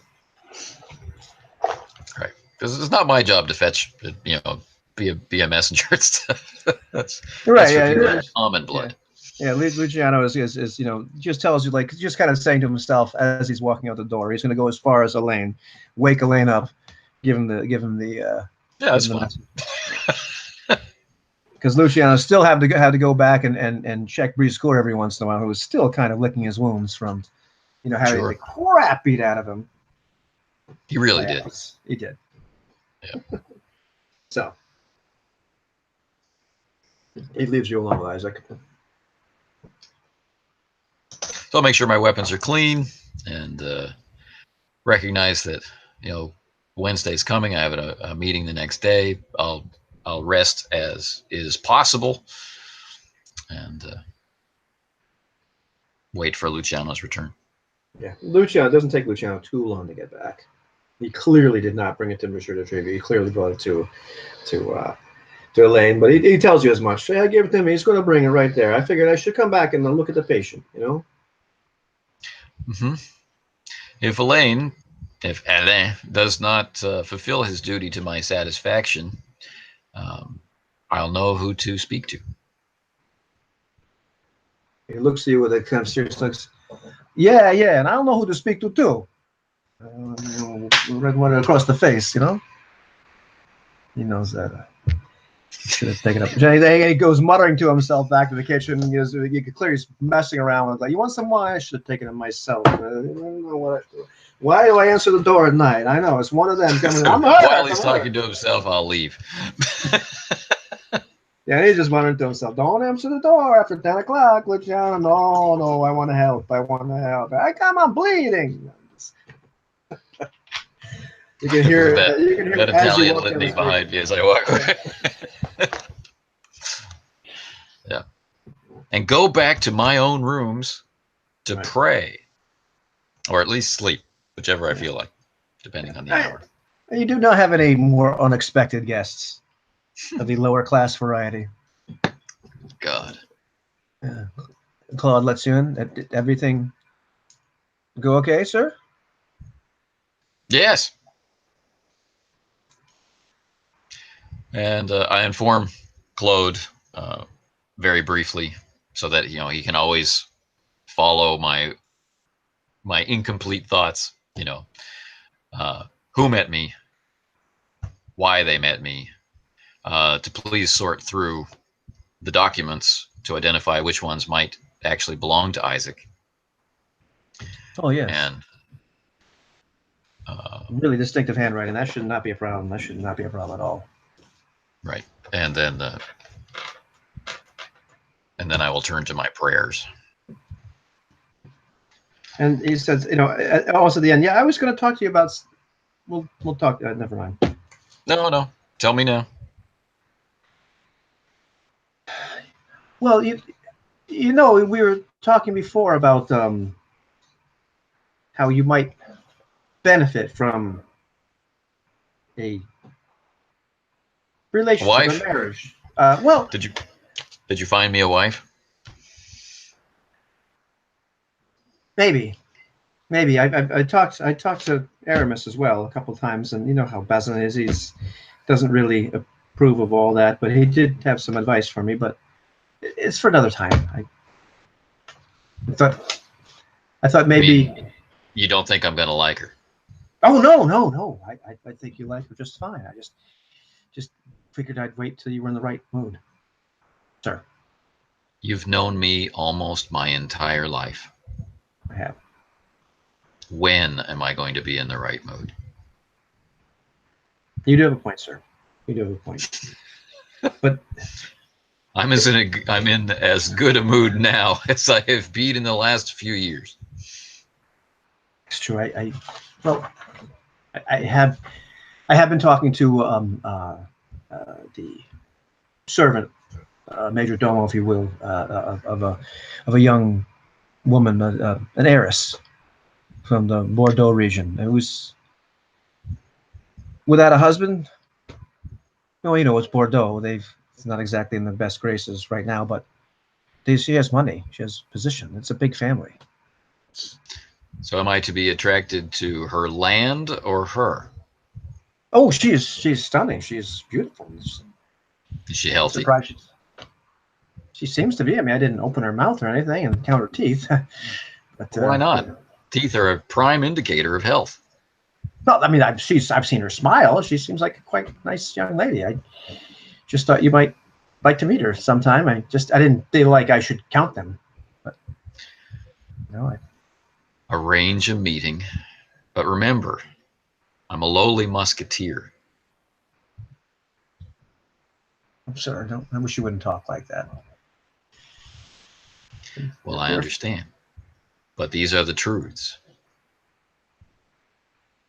Emile is holding the family name. Emile, who tonight tried to kill me.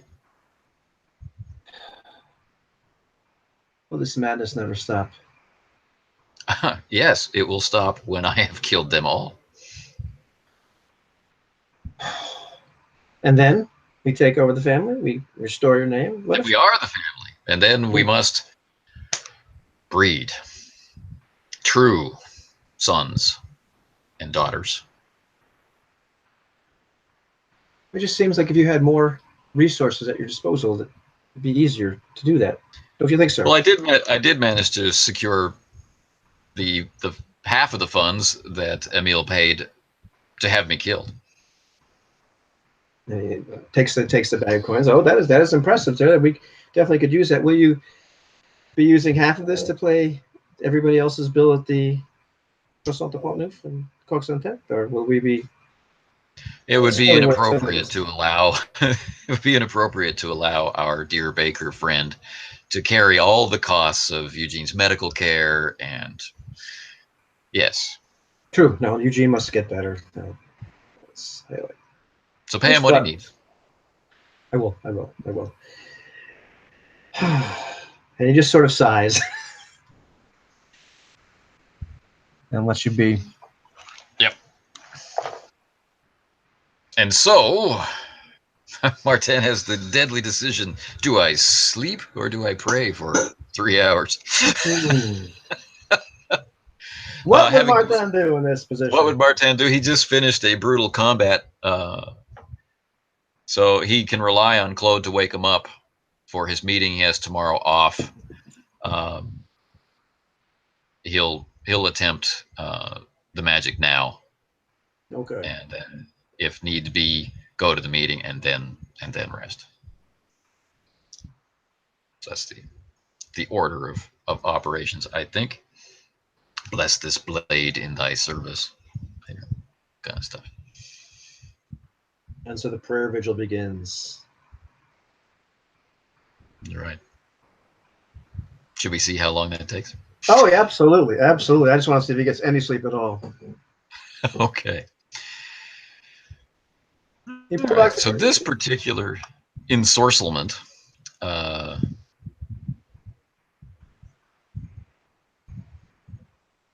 sword is good. All right, so we're praying for. No, that's insane. He's going to bed.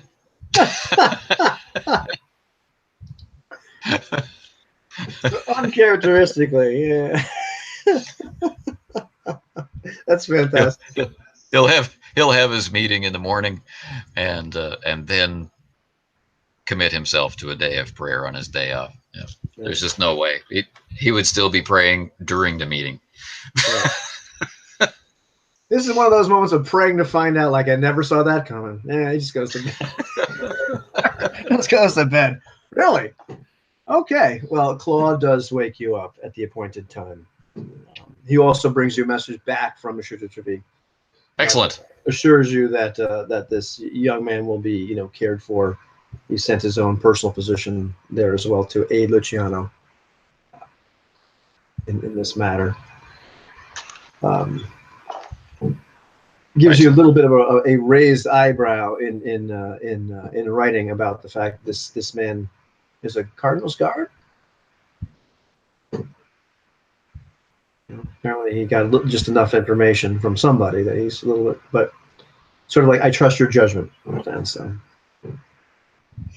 Yeah, I mean, we can't all be musketeers. No, you can't. There's a hiring freeze and a wage cap. Right.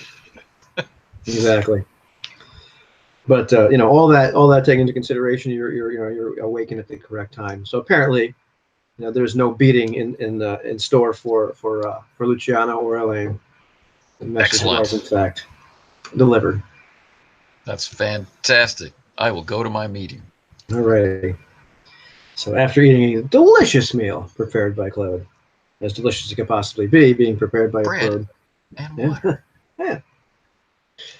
You managed to get there, and the mass is just ending. Once again, Stephen recognized you. Let you say, yeah, he said just to go into his study, sir. I do. Go into the study. You notice that the chair, one of the big stuffed chairs, is turned around.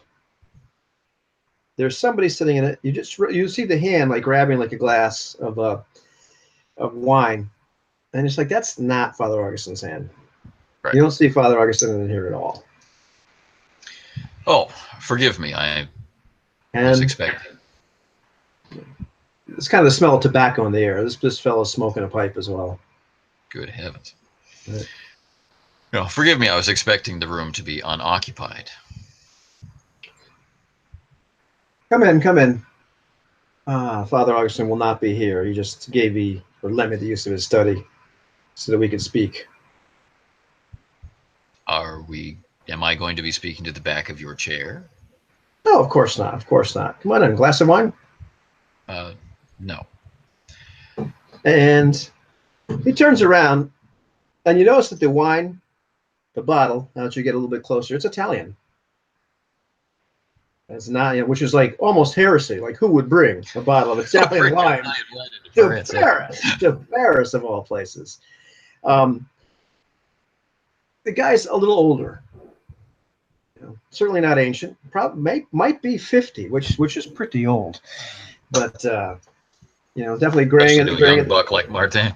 Yeah, graying in the temples, the gray beard. As he turns around, it's like you've seen this man before, and he's one of that like nameless throng of Parisians that every once in a while you start to see a new face. You might, you're not sure. Like, did I see him at the Croissant de Pont Neuf? Did I see him at the Coq Saint-Tête? Did I see him on the streets? Was he a banker? But it's one of those people that, they pass under your radar, like anybody's radar. Like, okay, I'm starting to see that face. You start to think of him as that guy. Right. But nothing about him really raises your suspicion. He's just like, okay, well, you see that guy every once in a while.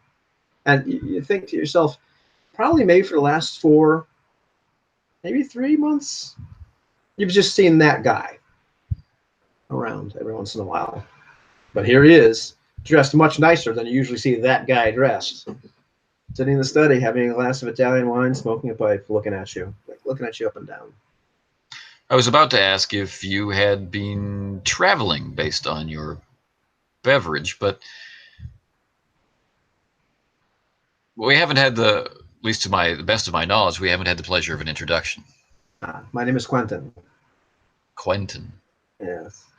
And as far as the beverage, yes, French wines they're wonderful, but after you spend as much time as I have in Rome, you start to develop a taste for the Italian wines, and sometimes you just feel like a taste of home, even though France is home, but hasn't been home for quite some time. Oh. So, yes. Actually, come here on the request of your uncle. My uncle? Yes, your uncle. The only other good member of the Martel family, whose name you have never revealed, who apparently fled the family when things got bad, when your father took over, maybe before that. And maybe before that, yeah. Yes, hiding his goodness from the family. The only good relative you ever had, whose name is what? Well, actually, the Martels, as I don't know if you know, claim descent from Charlemagne. Yeah. The original Charles Martel, and so there are an awful lot of Charleses, even among brothers, and so he is not called Charles because his brother was called Charles. But it's from him that Martin takes his fake name. And so his name is Martin Charles Martel. Gotcha. Well, good to know. Well, yeah, so your uncle has sent me to check on you. So I come from the Vatican to see how you're doing. So I've been watching. You lead an interesting life. Not very effectual in fulfilling my vows, I'm afraid. How so? Emile is close to the centers of power, closer than I. A cousin out of the horrific past has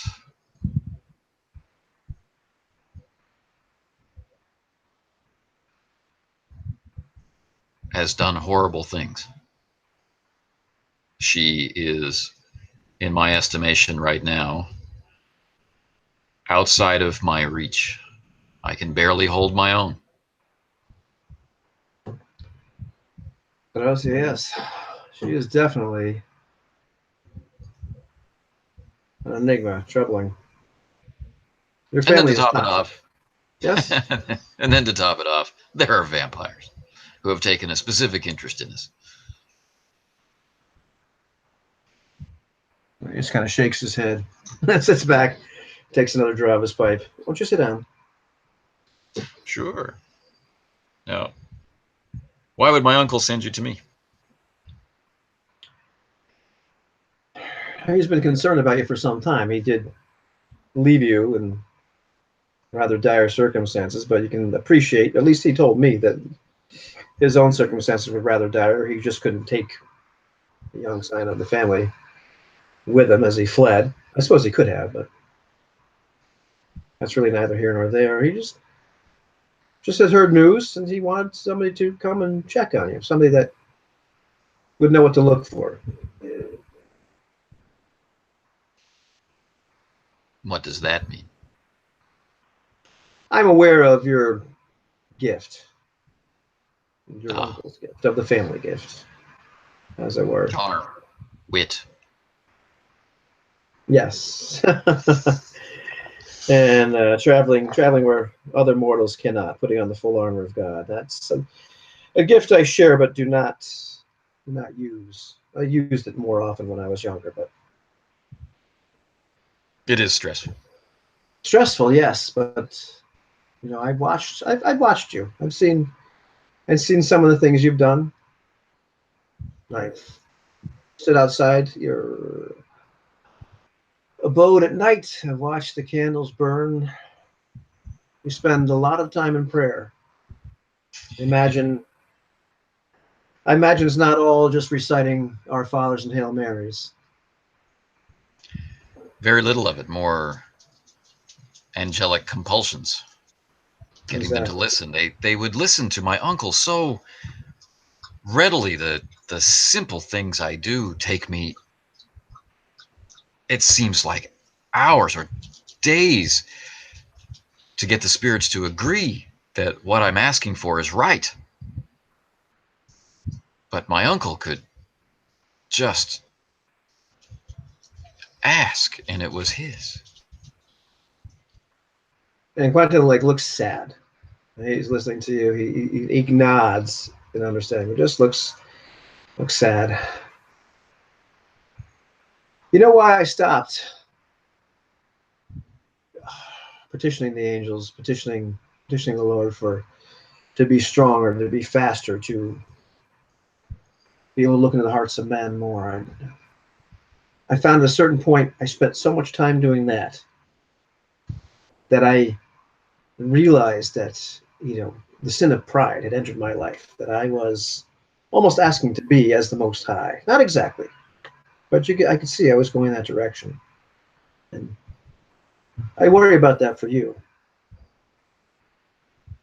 I ask you to consider: would it be better? Would you serve God better in a place like the Vatican as perhaps a monk or a priest to leave this foolishness behind, to leave your desire to, I assume, take over control of your family, to serve France, and instead serve the Lord more directly? But they're one and the same. The line of Charlemagne is chosen and blessed by God. It can't be allowed to wither and die out in the hands of what it has become. That can't be why God has touched me with the gift, put me in the path, allowing my uncle to train me, not my father. Brought me to the Musketeers. Let Monsieur de Treville hear my words and take me in. To have met such stalwart companions who would back me through anything. My cause is the cause of France, and France serves God.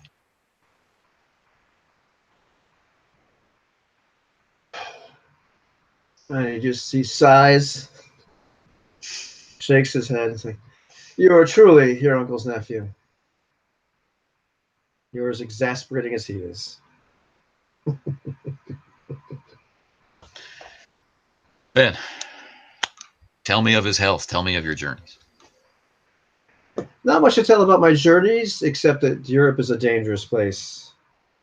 These are bad times. There are atrocities being committed in almost every country. The war seems to be almost supernaturally directed by the powers of evil. This is a bad time.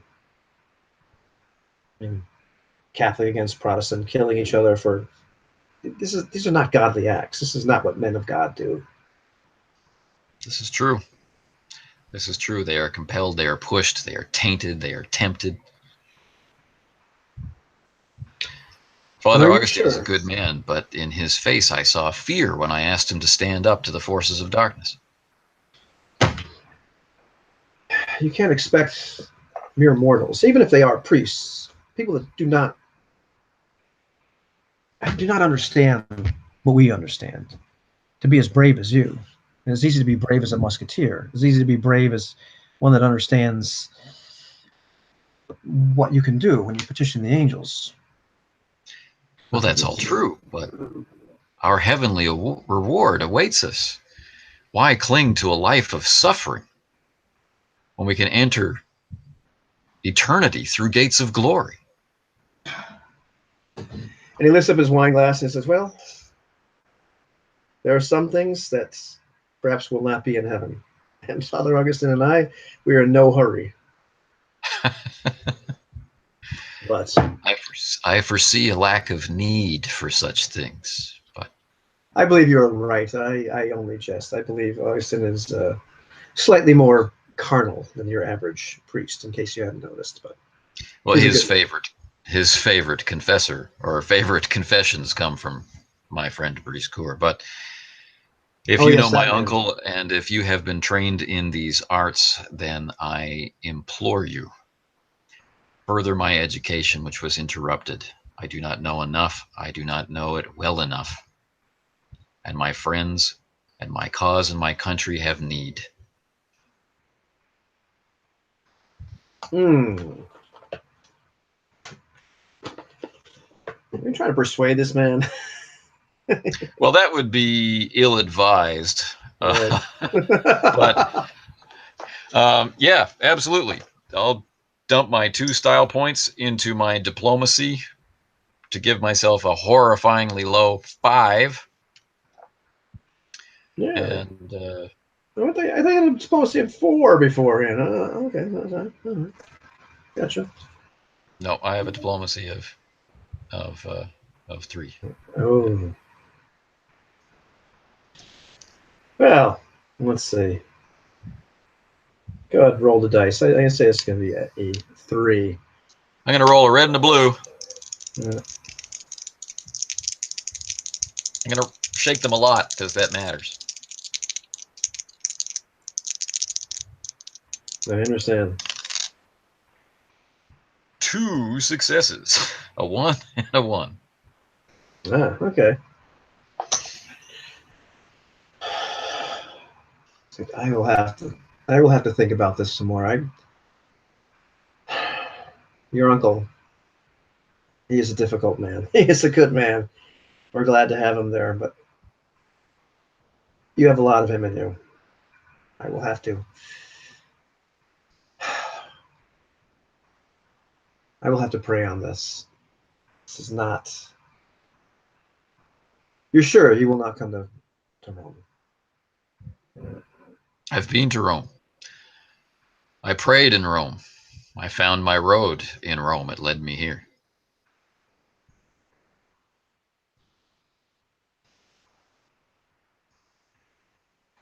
And he turns around. I will remain in Paris for at least a few more months. So perhaps one of us will convince the other. I shall One way or the endeavor other. to do so, either by earning or wearing you down as the ocean wears away the rocks. Suppose I shall endeavor to do the same. And this is against my better judgment, but your uncle wanted you to have something.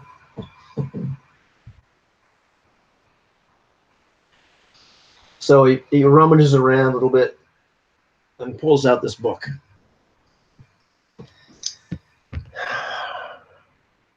I think this is a bad idea, but I did promise him to give you this.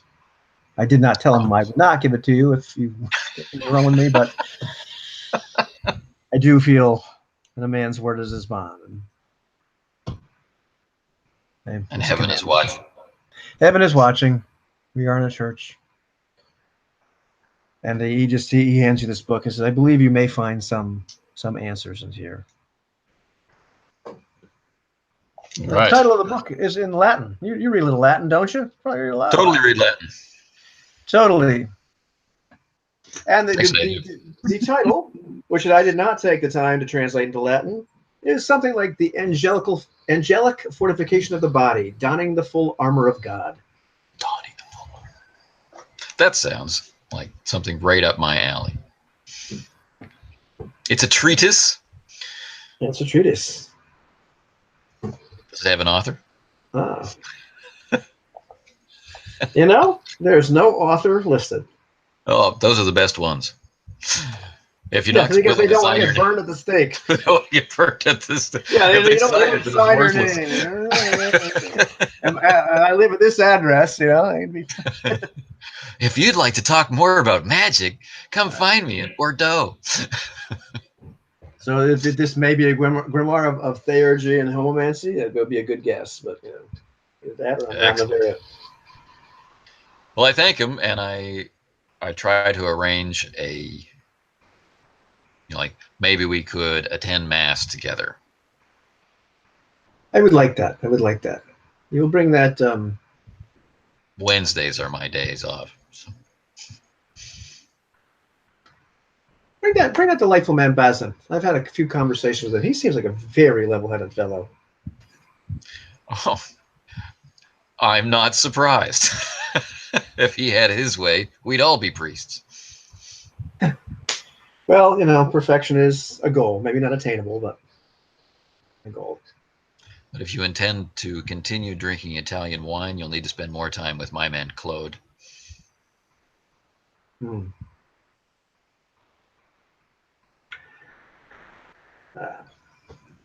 Well, good to see you. I will talk to you soon. It's a pleasure to make your acquaintance. Is there anything? I'm going to write your uncle soon. Is there anything you'd like me to tell him? I will have to write it cryptically. You understand? His lessons have served me well, and I have stared into the eyes of temptation, and his strength made me strong. You're as poetic as he is. I will write to him and get more guidance, and I shall pray. I do miss Paris. And he just kind of shakes his head. Looks a little... You'll be here with me for a few months more. Indeed I shall. And hopefully the Spanish army will come no further. I heard just the other day they were 2 miles away, which seems ridiculous. I've heard that story myself. Suffice it to say, I've been to the front, and it was a ride of many days. Thank you. That makes me feel much better. Much better. So he refills his glass, takes another drag on his pipe. Right, and Martel awkwardly leaves. And goes to confession. Right, now Father Augustine is ready to hear confession. Oh, you met your guest. I have, and thank you for being his host. Oh, it's a very pleasant man. A little bit serious. That's some nice Italian wine. Yes, I'm sure. Plays chess. Beat me 3 times. I'm not good at chess. You'll get better. I don't have the head for intrigue. Father, last night I killed, I'm afraid I've lost count, 6 or 7 men. Maybe 8. 6 or 7 men. Was it in self-defense? Was it? Yes, they were hired by my cousin Emil to kill me. How'd you kill that many? I'm a musketeer, Father. Oh, yes, I understand. Well, 7 self-defense. And anything else? To confess? Yes. I'm just trying to figure out. That pretty much overshadows my thoughts now. And none of them were vampires. No, just men motivated by greed, willing to kill other men for money. 30 pieces of silver. I understand. Killing Judas, 7 times or self-defense. He's doing his calculation in his hand. 1,500 Hail Marys. Yeah, 10 Our Fathers, 10 Hail Marys. Try to just injure them next time. All right, Father. And go and sin no more. I'll take try. Care of yourself. Do take care of yourself. You live a dangerous life. It's going to get more dangerous, Father. Prepare the young Stevens of the world. He's just a boy. Just a boy. And the world is going mad. I go off to do my penance.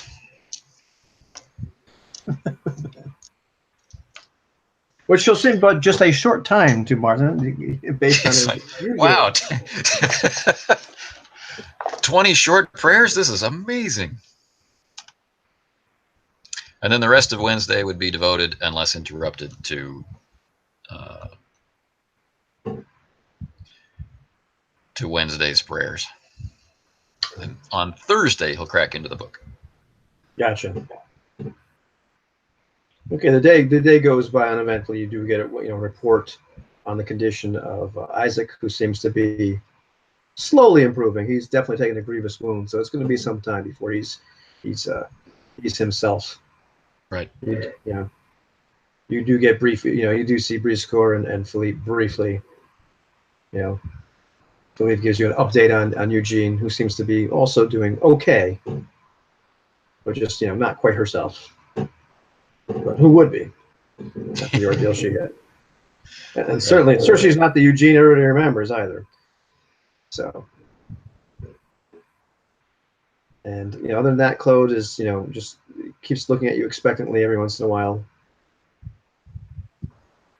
as he's serving you the daily whatever meals you allow him to give you. More bread. I told you, Claude. Yes, make the arrangements. Just understand. Of course. And he just kind of looks almost embarrassed, but just a little bit more pestering than the usual. Well, it just seems like a little bit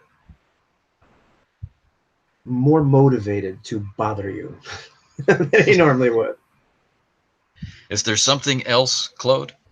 No, not at all. I just thought it would be a good opportunity. That's all. I won't talk about it anymore. I'll let you know. Perhaps tomorrow. Why is it a good opportunity? Just seems like the perfect scenario. I mean, just young lady, wealthy, in resources. Bordeaux. Well, I know, but there is a lot of money. Would be a comfortable life, sir. Yes. It seems like you could use some comfort. What I need is a war chest. And she has that as well. There is money. You can claim your right back to the family. You can. It would be an excellent political move, sir. And she's very nice, very lovely, nice young lady. I mean, Well Jules then, is. Claude, please write up an official report about her family connections, family tree, you know, the sort of thing that one's father would read before assigning one a wife. Yeah, I think I can do that. He kind of looks guiltily over at this stack of papers at the corner. So it's always shuffling through papers, including having found the ones with the correct handwriting for you. But his eyes already dart over to some of the stuff on his desk because he's always investigating something. He's always got. Right. So, Claude, Yes. the documents from Isaac, copy them and make sure that they are returned to him without him knowing where they came from. Oh, yes. Yes, I can do that. There are quite a few of them, but yes, I can. Oh, yes. All right. Get to work. Absolutely. And you almost hear him mutter, just barely audible, except for a man of your incredible hearing. But he mutters something about tonight I will sleep as just as little as he does.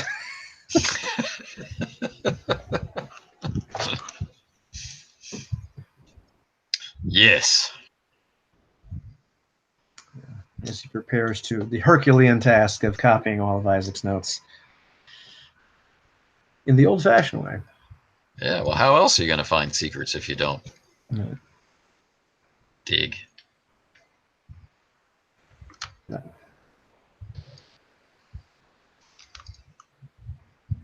now what? Pray. Because no one has ever prayed before. Yep. Because Wednesday is a terrible day of prayer. Have we talked about Wednesday? Yes, we've talked about Wednesday before. He prays for an average of 10 hours. Yes, I recall that. I think I've witnessed a Wednesday once. So, shall we witness another? Oh, absolutely. Let's see what really happens. Let's see what Wednesday brings. Right. Okay. So we begin with his prayer concerning assistance with fencing on the chart of miracles. This is called. This is a pretty good one. This is 8 dice. Yep.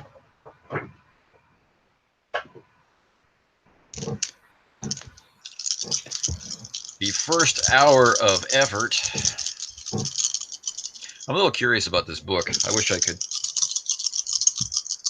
utilize it just yet. First hour of effort. I secure 1 success for myself. Excellent. Okay. And I'm going to need 8. That's 1. Second hour of effort. 0. So I'm still at 1. Third hour of effort. 0. Still at 1. Gonna give up on this last one. 1 more for 2. Yeah, that's just not gonna happen. Why would anybody want a mentor? So this is an argument, right? This is Martin down on his knees. You know, he's entrancing himself with flame and with the reflective surface of the pommel of his blade. You know, and he's locked in a prayer-like attitude, but it's him sending magical energy out to force or cajole the spirits to obey. Right. And they're just elusive. They're slippery. It's like his arguments, his ability to hold the equation, to form the argument that makes this make sense, is just not focused enough.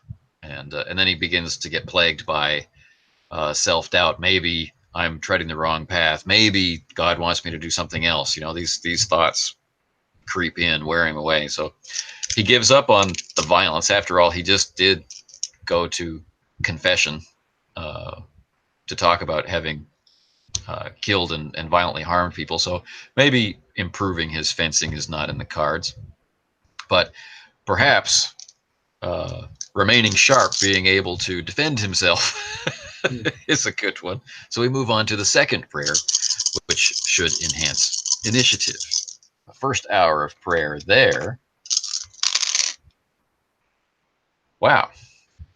Gets 3 successes in the first hour over the difficulty. Right on. That's pretty good. And he needs only 6, so he's halfway there. And in the second hour of prayer, gets 2 more. And in the third hour of prayer, this is ridiculously unfair, gets 4 more. Oh, well. Yeah. So his confidence is restored. It is. So initiative. So that's 7 hours of prayer. He has enhanced initiative. The last thing is the move. But he's going to step away from doing that and begin to read the book. Gotcha. Well, let's just take a little glance right here. It's not written in a code, so I don't believe it's going to really require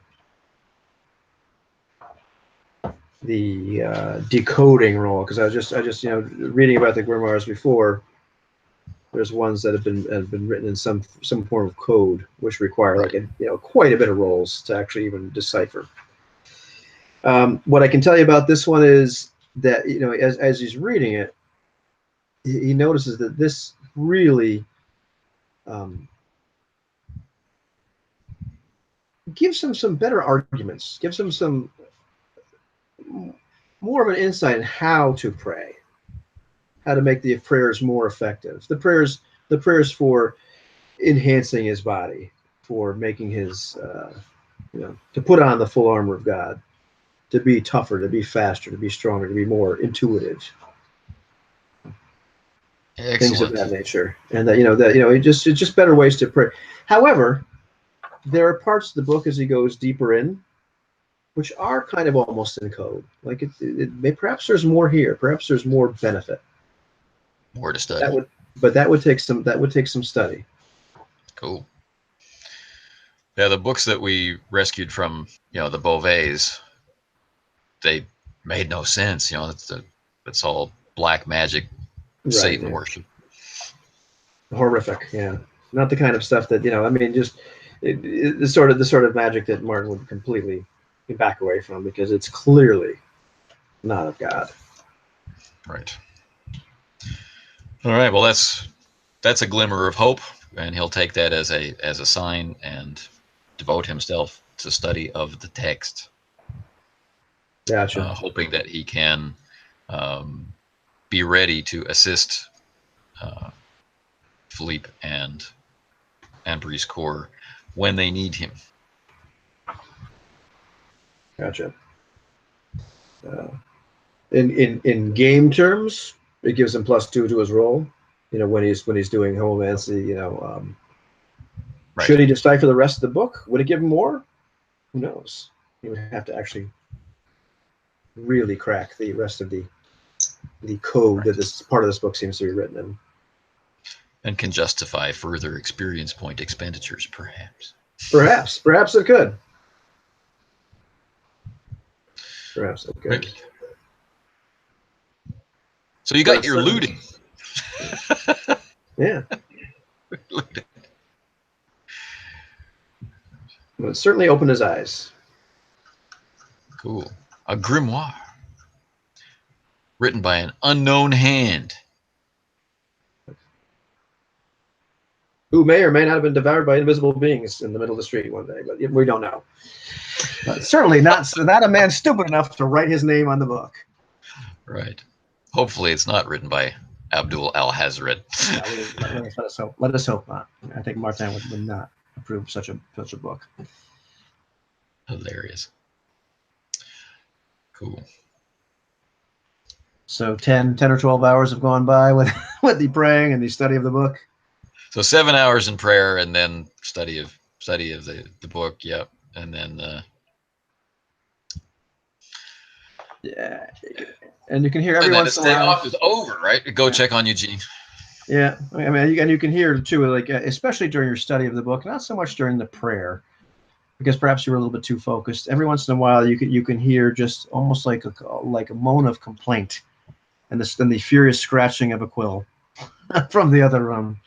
Yeah, and and so on. Maybe, perhaps it's Claude slapping his own face, keeping himself awake. He's going to kill me if I don't do this. Copying and furiously copying, and it's really kind of a toss-up. Who's really working harder? Who's suffering more? As Claude continues to do that. So you're going to go visit Eugene? Just to make sure she's okay. Yeah. Okay. And what time of day is this when you're doing that? Late at night. Late at night. Of course. Right. Yeah. Whenever gentlemen It visit was the their lady. early morning mass, right? Right. 6-ish. Yeah. Oh yeah. And then, so it's like, yeah, it's evening. It's 12 hours later or more. Right. So she is not working at the Croissant Bonneau, but the owner shows you to where she is. She's in her usual chambers that he's been putting her up at ever since she had to leave Briscoeur's apartment after the bombing. If you recall that. But she said, "Oh, Martha, it's good to see you. I believe you Yes. stepped here a little while ago." Oh. Well, I dropped by to see you yesterday.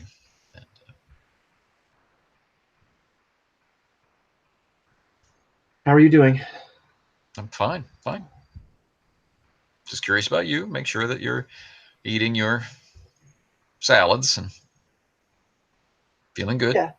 No, I'm feeling okay. I'm feeling a little tired. That's to be expected. Check her bandages, Yeah. The bandages look good. She seems rather chipper. What else have you done today? Well, not much. I slept most of the day, but kind of wide awake now. Maybe I'll. That's really it. I've just been awfully tired. Most horrible nightmares. Oh, That awful woman. I remember I had the nightmare of being up in the air about that awful woman, about slamming into Alphonse.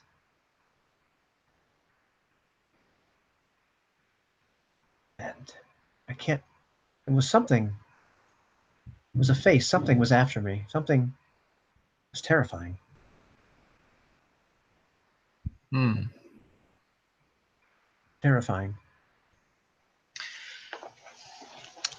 We're going to pray, Eugene. Pray. You have faith, do you not? I do. We're going to pray. We're going to pray long and we're going to pray hard. All right. All right. So what he intends is this. He's quite worried, right? And he's got on his mind, Captain Dufoy, right? And how he was possessed and controlled by Alice. So what he's attempting to do is, in game terms, is use homomancy to enhance her willpower in order to, resist this sort of thing. But so what that's coming out is that they're praying for guidance and for spiritual support and, resisting the powers of darkness and finding our way back to the light and all that sort of thing. But in game terms, he's assigning an opposed pool to her willpower. Gotcha. Okay.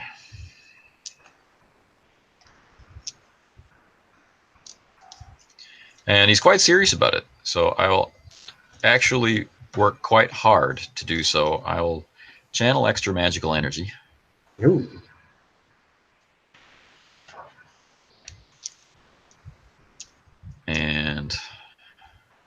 This is purely homomancy. Okay, so touch, nothing. Duration. Let's say a week. All right. And going for,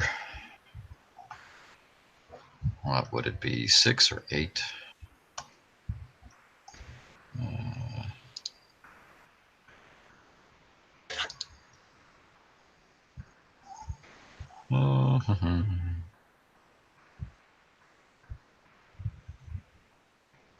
Yeah, an opposed die pool of 8. So we're looking at,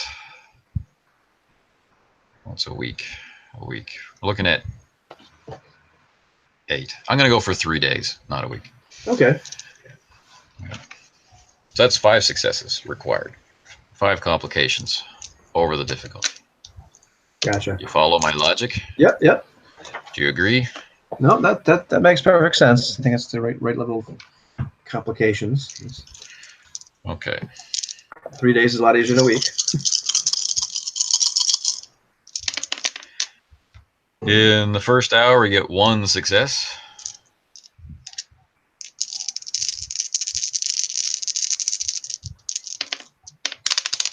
Ah, I dropped 1.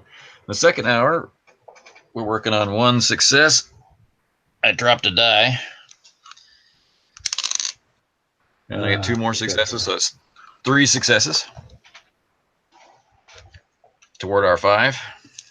Gotcha. That difficulty of 2 is just brutal. Yeah. And the last hour, it's going to be the last hour. I get 3 more successes, so 6 for the 5. So Eugene looks rather exhausted. 3 hours of marathon praying in Latin.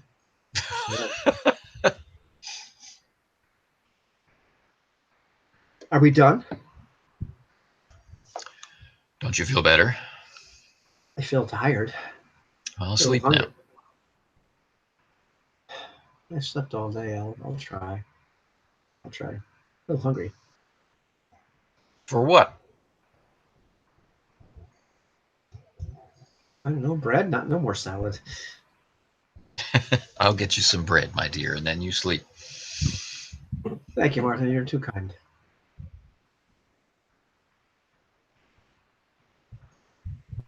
So go get her some bread. Yeah. Make sure she eats it. Yep, she tears in the bread. She seems pretty ravenous. She seems just a little off. You're not sure if she's shell shocked or what. Who could say with the traumatic experience she's had? But and she looks at you, it's like, I don't know if I really want to go back to sleep. The nightmares I've been having are too terrible. Well, then I'll sit with you and wait. Wait for what? If you have a nightmare, I'll wake you. If I'm here, you have no reason to fear of anyone coming to harm you. Philippe will be here during the day. You're perfectly safe. You can rest. Well, thank you. Thank you. I would say I'm not used to sleeping with a man in the room, but of course I slept with, well, near Alphonse sometimes. So,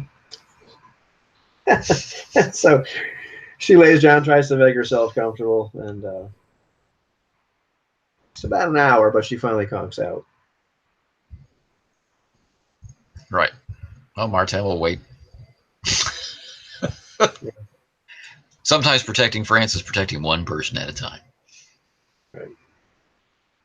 And does she have any nightmares? Let's find out. That's fine. Oh, yes, she has quite seems to be quite disturbed. A couple of hours into her slumber. Just moaning, tossing, turning. Apparently Martin's not sleeping at all today. Well, that's fine. That's fine. Do you wake her up or do you let her have the nightmare? No, he said he'd wake her up, so he does. Yeah, you're shaking her awake. She wakes to the start. She's like, oh, it was terrible. Terrible, but you're here. It's good.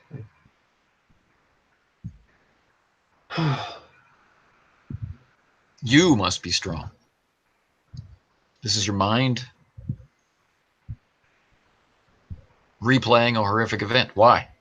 What is the purpose? Reject it. Move on. Well, that's so pragmatic. I can try. You have survived living with Breeze Cour. Despite herself, she laughs. There is nothing on this earth that you cannot do. Perhaps you're right, Martin. Perhaps you're right. Perhaps you're right. And she leans over and gives you a kiss on the cheek. And a little hug. The French. And, yeah, the French. And then a little too friendly for the French. And then kind of curls to a little fetal position and rolls over. Doesn't take her long, but she's snoring softly again. Good. I'm going to eat a lot of bread while I'm here. In the bakery. All right. Well, there's plenty of bread, and no Bazin to steal it from you. So you may eat to your heart's content. Excellent. And so I do. All right. You're looking a little peaked there, my friend. Yeah. Not as tired as Martin should be. Just accepting. Poor guy. Well, remember, Martin actually slept last night. So. Right, he did. And he's just in his 20s. Right. Very true. But it is Thursday. Thursday. It is Thursday. What will he do? Will he go meet the mystery woman? Will he walk around Paris searching for God knows what? More people to kill? More people to kill. Thursday, sure. So Thursday, do you finally come home? Thursday, he goes home. Yes. Well, greets you at the door. I was worried sick. Why? Well, it's not the first time you've been out all night. I just thought you might come home. I did. Get out of the door. Oh, yes. Here's some bread. Oh, why? Oh, well, we had bread, but yes. Now we have more. This one's fresh. I was with Eugene. She's not well. Oh, she's not? No. Is she? You know. What, Claude? Well, I heard that it was a Nosferatu, a vampire. I heard. Will she be one of them? No. At least not yet. I don't know. I don't know enough about it. Oh. So, well, you could meet this young lady later today. Today? Well, yes, I spoke to Jules, and he said that. So you mean the opportunity is that she's actually in Paris now? Well, yes. Yeah, she is, and I do have well, and he picks up this list of credentials, which he clearly could not have written last night as he was copying all of Isaac's notes. This is something he probably has procured or put together well in advance of you asking him. I see. Well, that's why one has a lackey. It is. So I could arrange for perhaps like 2 o'clock, maybe right afternoon, to go see her. Late in the afternoon. Late in the afternoon. Yes, we can do that. Shouldn't be a problem, sir. Now I need some privacy. I've been with people for far too many hours. Oh, of course, of course. I will go. I'll go make the arrangements. Yes. He scuttles off. Right. So Martin has plans to pray because it's Thursday. Right. It's his regimen. He's going to use the grimoire, but he also needs to rest because he's exhausted from his efforts on Eugene's behalf last night. So that's what I'll do. All right. So using the grimoire, then. 2 more dice. That's awesome because this makes a 9-die pool. This changes everything. Necromancy, yes. Yes, it does.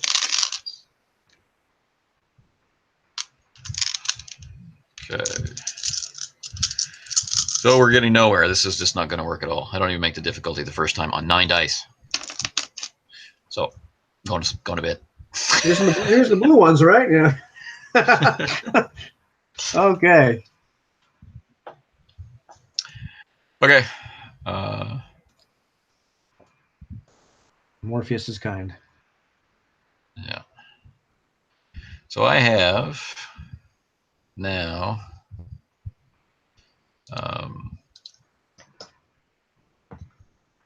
I have some injury.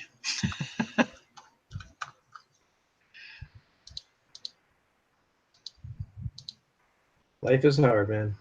Pray hard. Life is hard. Yeah. Yeah, work hard, pray hard. I guess there's no real play for Martin. Just do it. That's his entire life. Yeah. Anyway, okay.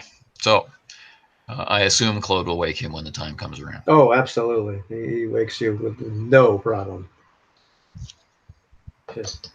And almost like just too gingerly. Like too excited.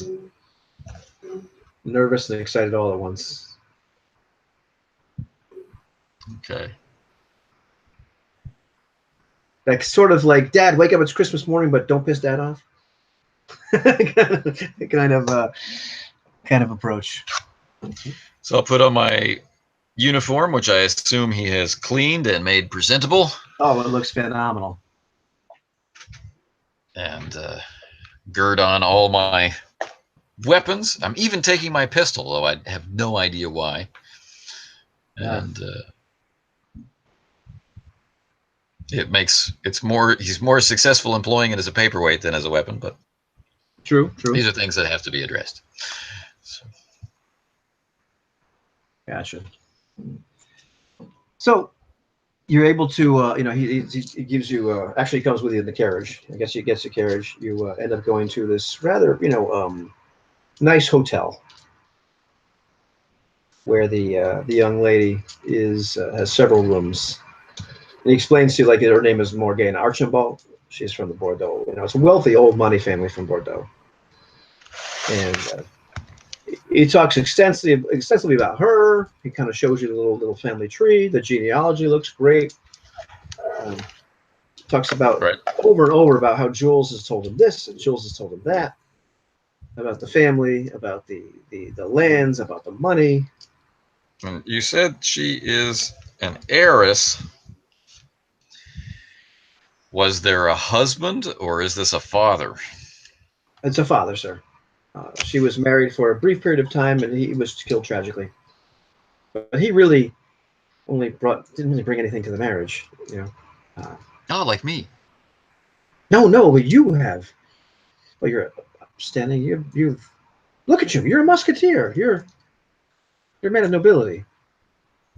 All of those things are true, and while Emil's walking around, all those things are pointless. But I will try my best to be charming. Well, what Jules said, it makes perfect sense. Without a man at the head of the family, she's really just kind of almost powerless. There's no real place in society. Well, it works for Porthos. Yeah. And it could work for you, sir.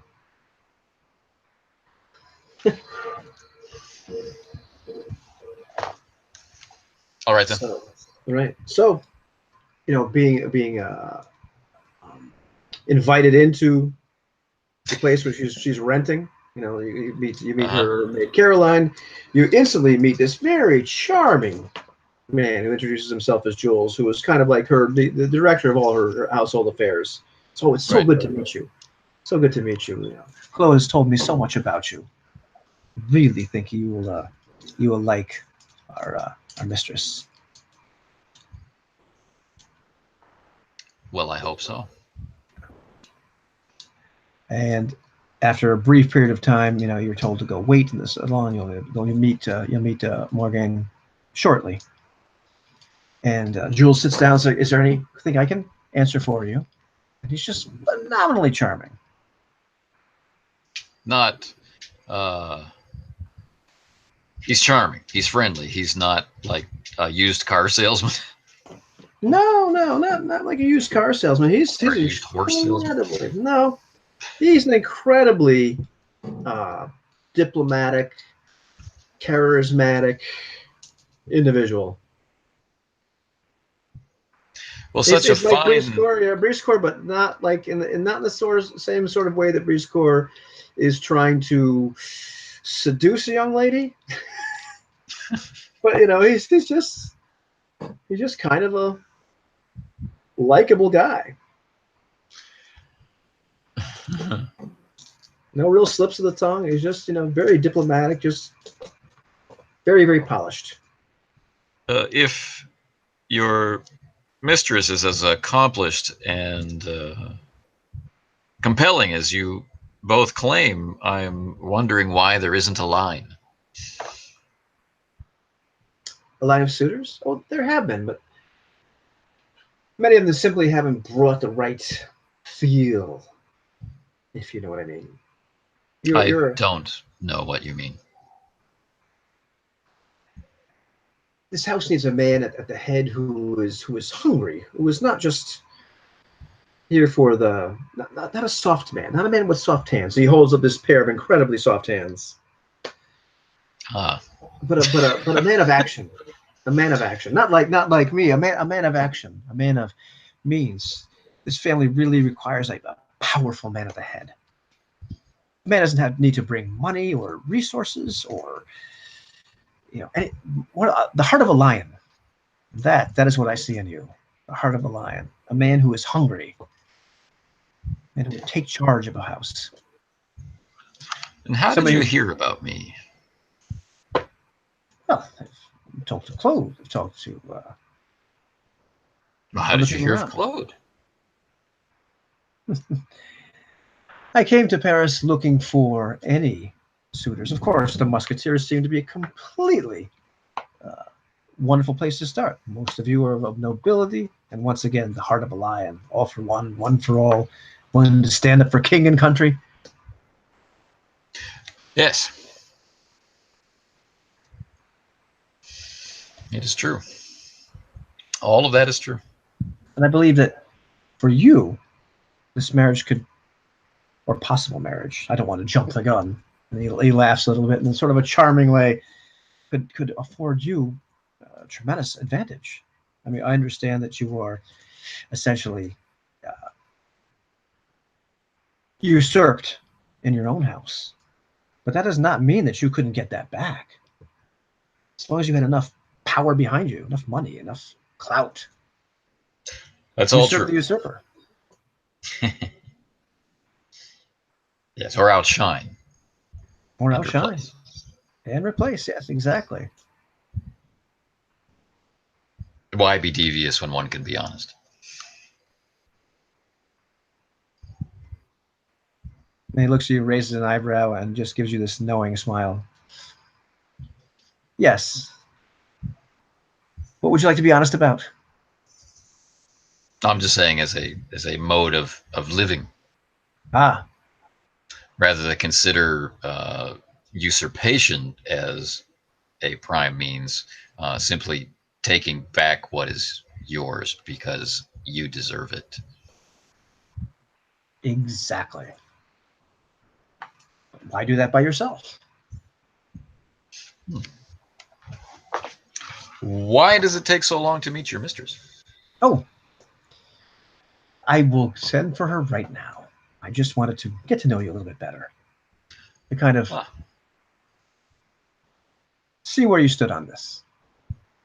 Talk, not to talk terms. That's the wrong word. That's the wrong word. That's so foul. But just to see where you stood. Just to make you realize this could be mutually beneficial for all of us. You, to me, for Claude, who certainly, I'm sure, would love to be. Well, he's had a hard time. Yeah. And who wouldn't? yes, Claude definitely misses this lifestyle. Yeah. But enough of me. Enough of me. And he walks up very soon after. This rather lovely young lady walks in. Looks almost timid. Curtsies, and she's just charming. So I bow. And you're Martin. Yes, I am. I'm pleased to meet you. Pleased to meet you. And she almost just looks a little nervous, like she's not sure what to say. Well, there really isn't anything to say. It's like a contract negotiation. This is what we were brought up to expect, right? Sooner or later, you'll be introduced to someone that we've decided you will marry. Except instead of our parents, it's our lackeys who are brokering the deal. It's funny. So Jules has mentioned you to me. Says you would be an excellent match at head of the house. Yeah, how do you feel about that? Um, that my goals become your family's goals.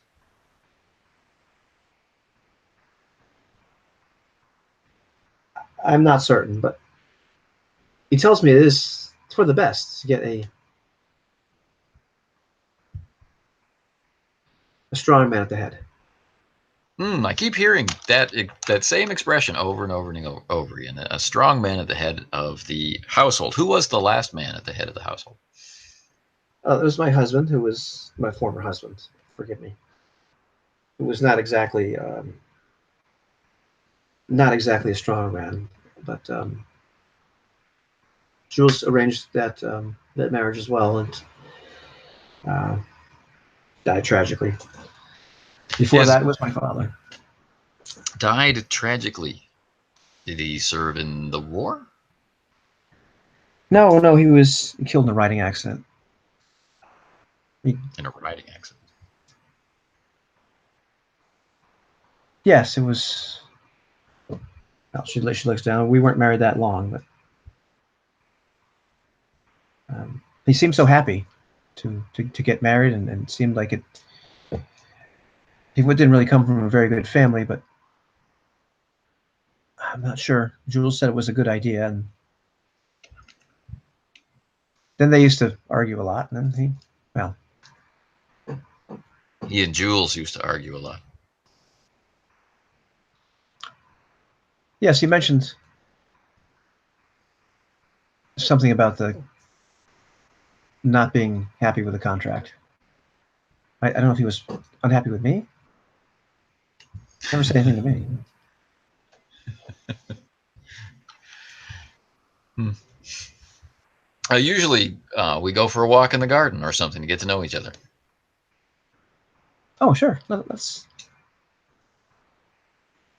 And she's quite amenable to that. Seems to be pretty uncomfortable with the turn of the conversation. Right. So we chit chat about Paris and how far she had to ride Yeah. um, Yeah, she seems a little bit embarrassed about the whole story of the pretty much the king's soldiers riding into Bordeaux and kind of bending it to the will of Paris not so long ago. But other than that, seems to be an incredibly pleasant young lady. Really, doesn't appear to have a devious bone in her body. right, but Martin does. Right. From the extent, like he knows that there are serious people out there seriously trying to do him harm. So everything is suspicious. He's trying not to be paranoid, but there's some weirdness. here. So what I'm hoping to to set up is that he's actually investigating. He's actually interrogating. He's asking questions, comparing the answers, and he's opening himself up empathetically as much as he can. I'm hoping for some synergy here between empathy and investigation to get down to the bottom of why it feels like Jules is running the show. Okay, well, let's see. You know, What kind of role are and you gonna play with that, or what kind of average do you have with that? that would be that would be an average of 3 if I could have the synergy. Yeah. Oh, he is running the show. It's pretty painful as you're asking your leading questions, and they kind of, um, just push. And she's not a stupid girl either. You really can kind of tell that as well. But it Right. just seems like Jules is kind of running the show, that she's used to him, um, kind of running things, because it seems like he knows best. It seems like he um, hasn't steered her wrong mostly, although she was a little concerned about this last marriage, but always seems to promise some kind of benefit. This will just, it'll be easy. It's like almost like not having to work for it. So really, we'll get the right, this with they just pull all the right strings. Just very very good at making the right decisions, at making things happen. Right. So what's her goal in life? Um, and in her, she's just been a little bit unsure of how to, you know, function as a woman in high society without some kind of figure at the head of the family. Her father pretty much ran the family, like not with an iron fist, but he knew what he was doing. And she's not stupid. She's got a good head on her shoulders, but it's just a little hard to get. She's no Godelieve Lussier who could just play like screw you world. I'm gonna come in like a ton of bricks. Right. She doesn't quite have that level of gumption to break through the gender barrier, if you will. So one more leading question. Um, if we were to find it in ourselves to unite our 2 family lines, um, some changes would, of course, need to be made. What Possibly, changes? well, possibly a change of staff. A new start. Uh, Clearly, the memory of your husband, understandably, uh, causes you pain, and as many things as we can sweep away, get rid of the detritus of the past, and bring in a fresh breeze of the new world. Uh, so we might replace people like Jules. Nice jewels.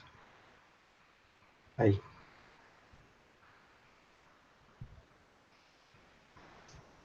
I've never considered that.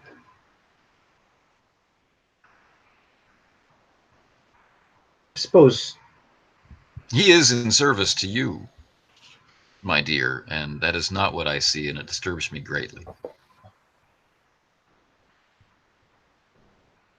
that's true. And it makes you feel a little uncomfortable, but I would have to think about that. And Morgan just looks a little puzzled, a little bit concerned, almost as if the idea really is just almost uh, difficult for her to conceive of. Makes her a little uncomfortable.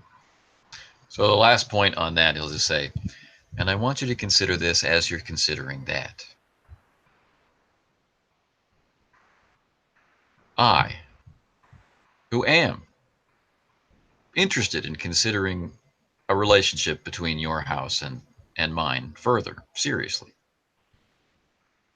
I have now just consulted your opinion on an important family decision. Jules would know. And he has no place having that attitude. But I must go. It has been enchanting to meet you, and I look forward to our servants arranging for future meetings in the future at your request. And she looks at you and smiles and says, "Thank you. I would like that. I would like that very much." She looks a little troubled, but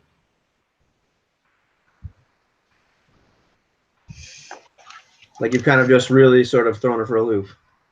Yeah, well, Martin has that kind of effect on people. You know, strong-willed, intelligent, but not polished like Briscoe. So it's kind of like, here's my idea. Here's Once again, back to the hammer. Back to the hammer. Yeah. So. And after that, I mean, as you part company, Jules once again, who has been talking to Claude, seems like the whole time. It was delightful to see you, and we'll have to see you again soon. Yes, I look forward to seeing the lady again. Of course. And he smiles, and he's just so charming. Hate him already. Right. Carriage ride back. Claude is like, so what do you think? Tell me about Jules. You two in love? What do you mean? No, of course not. He just seems to be rather, well, he seems to be a smart man. He seems to know how to run a household. And he may have killed the previous husband.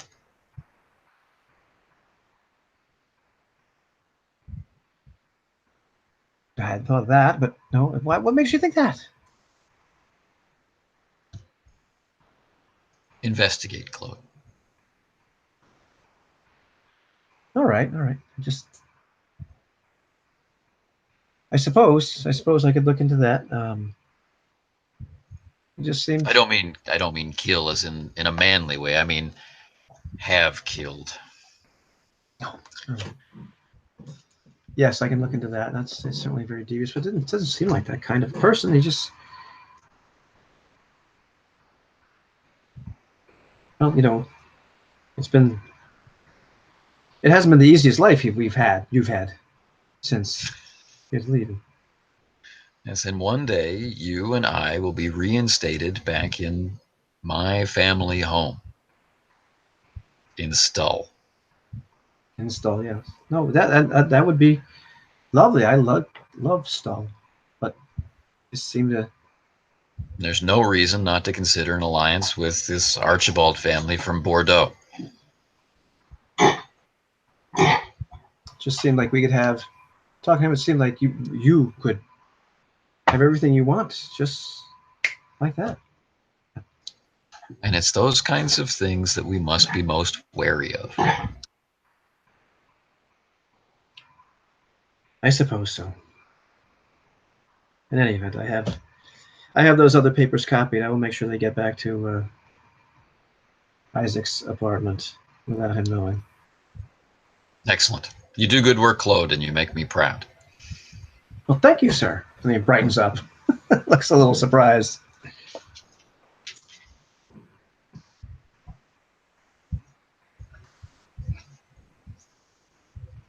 And I believe we could probably end the last temptation of Martin here. Yep. Very tempting. A whole series of temptations. Yeah, it's very late for you. It is.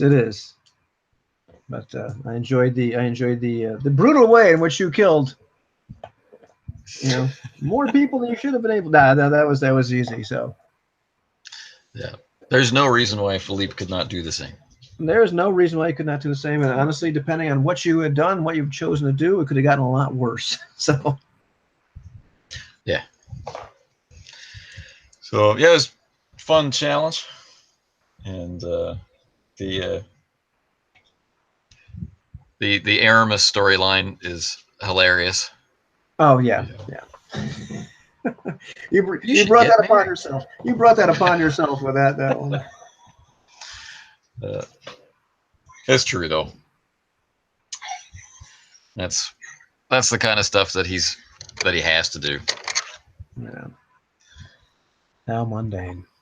All right. Well, I will stop the broadcast as our brave musketeer does not get married. Doesn't even get kissed by the wrong girl. Not yet, anyway.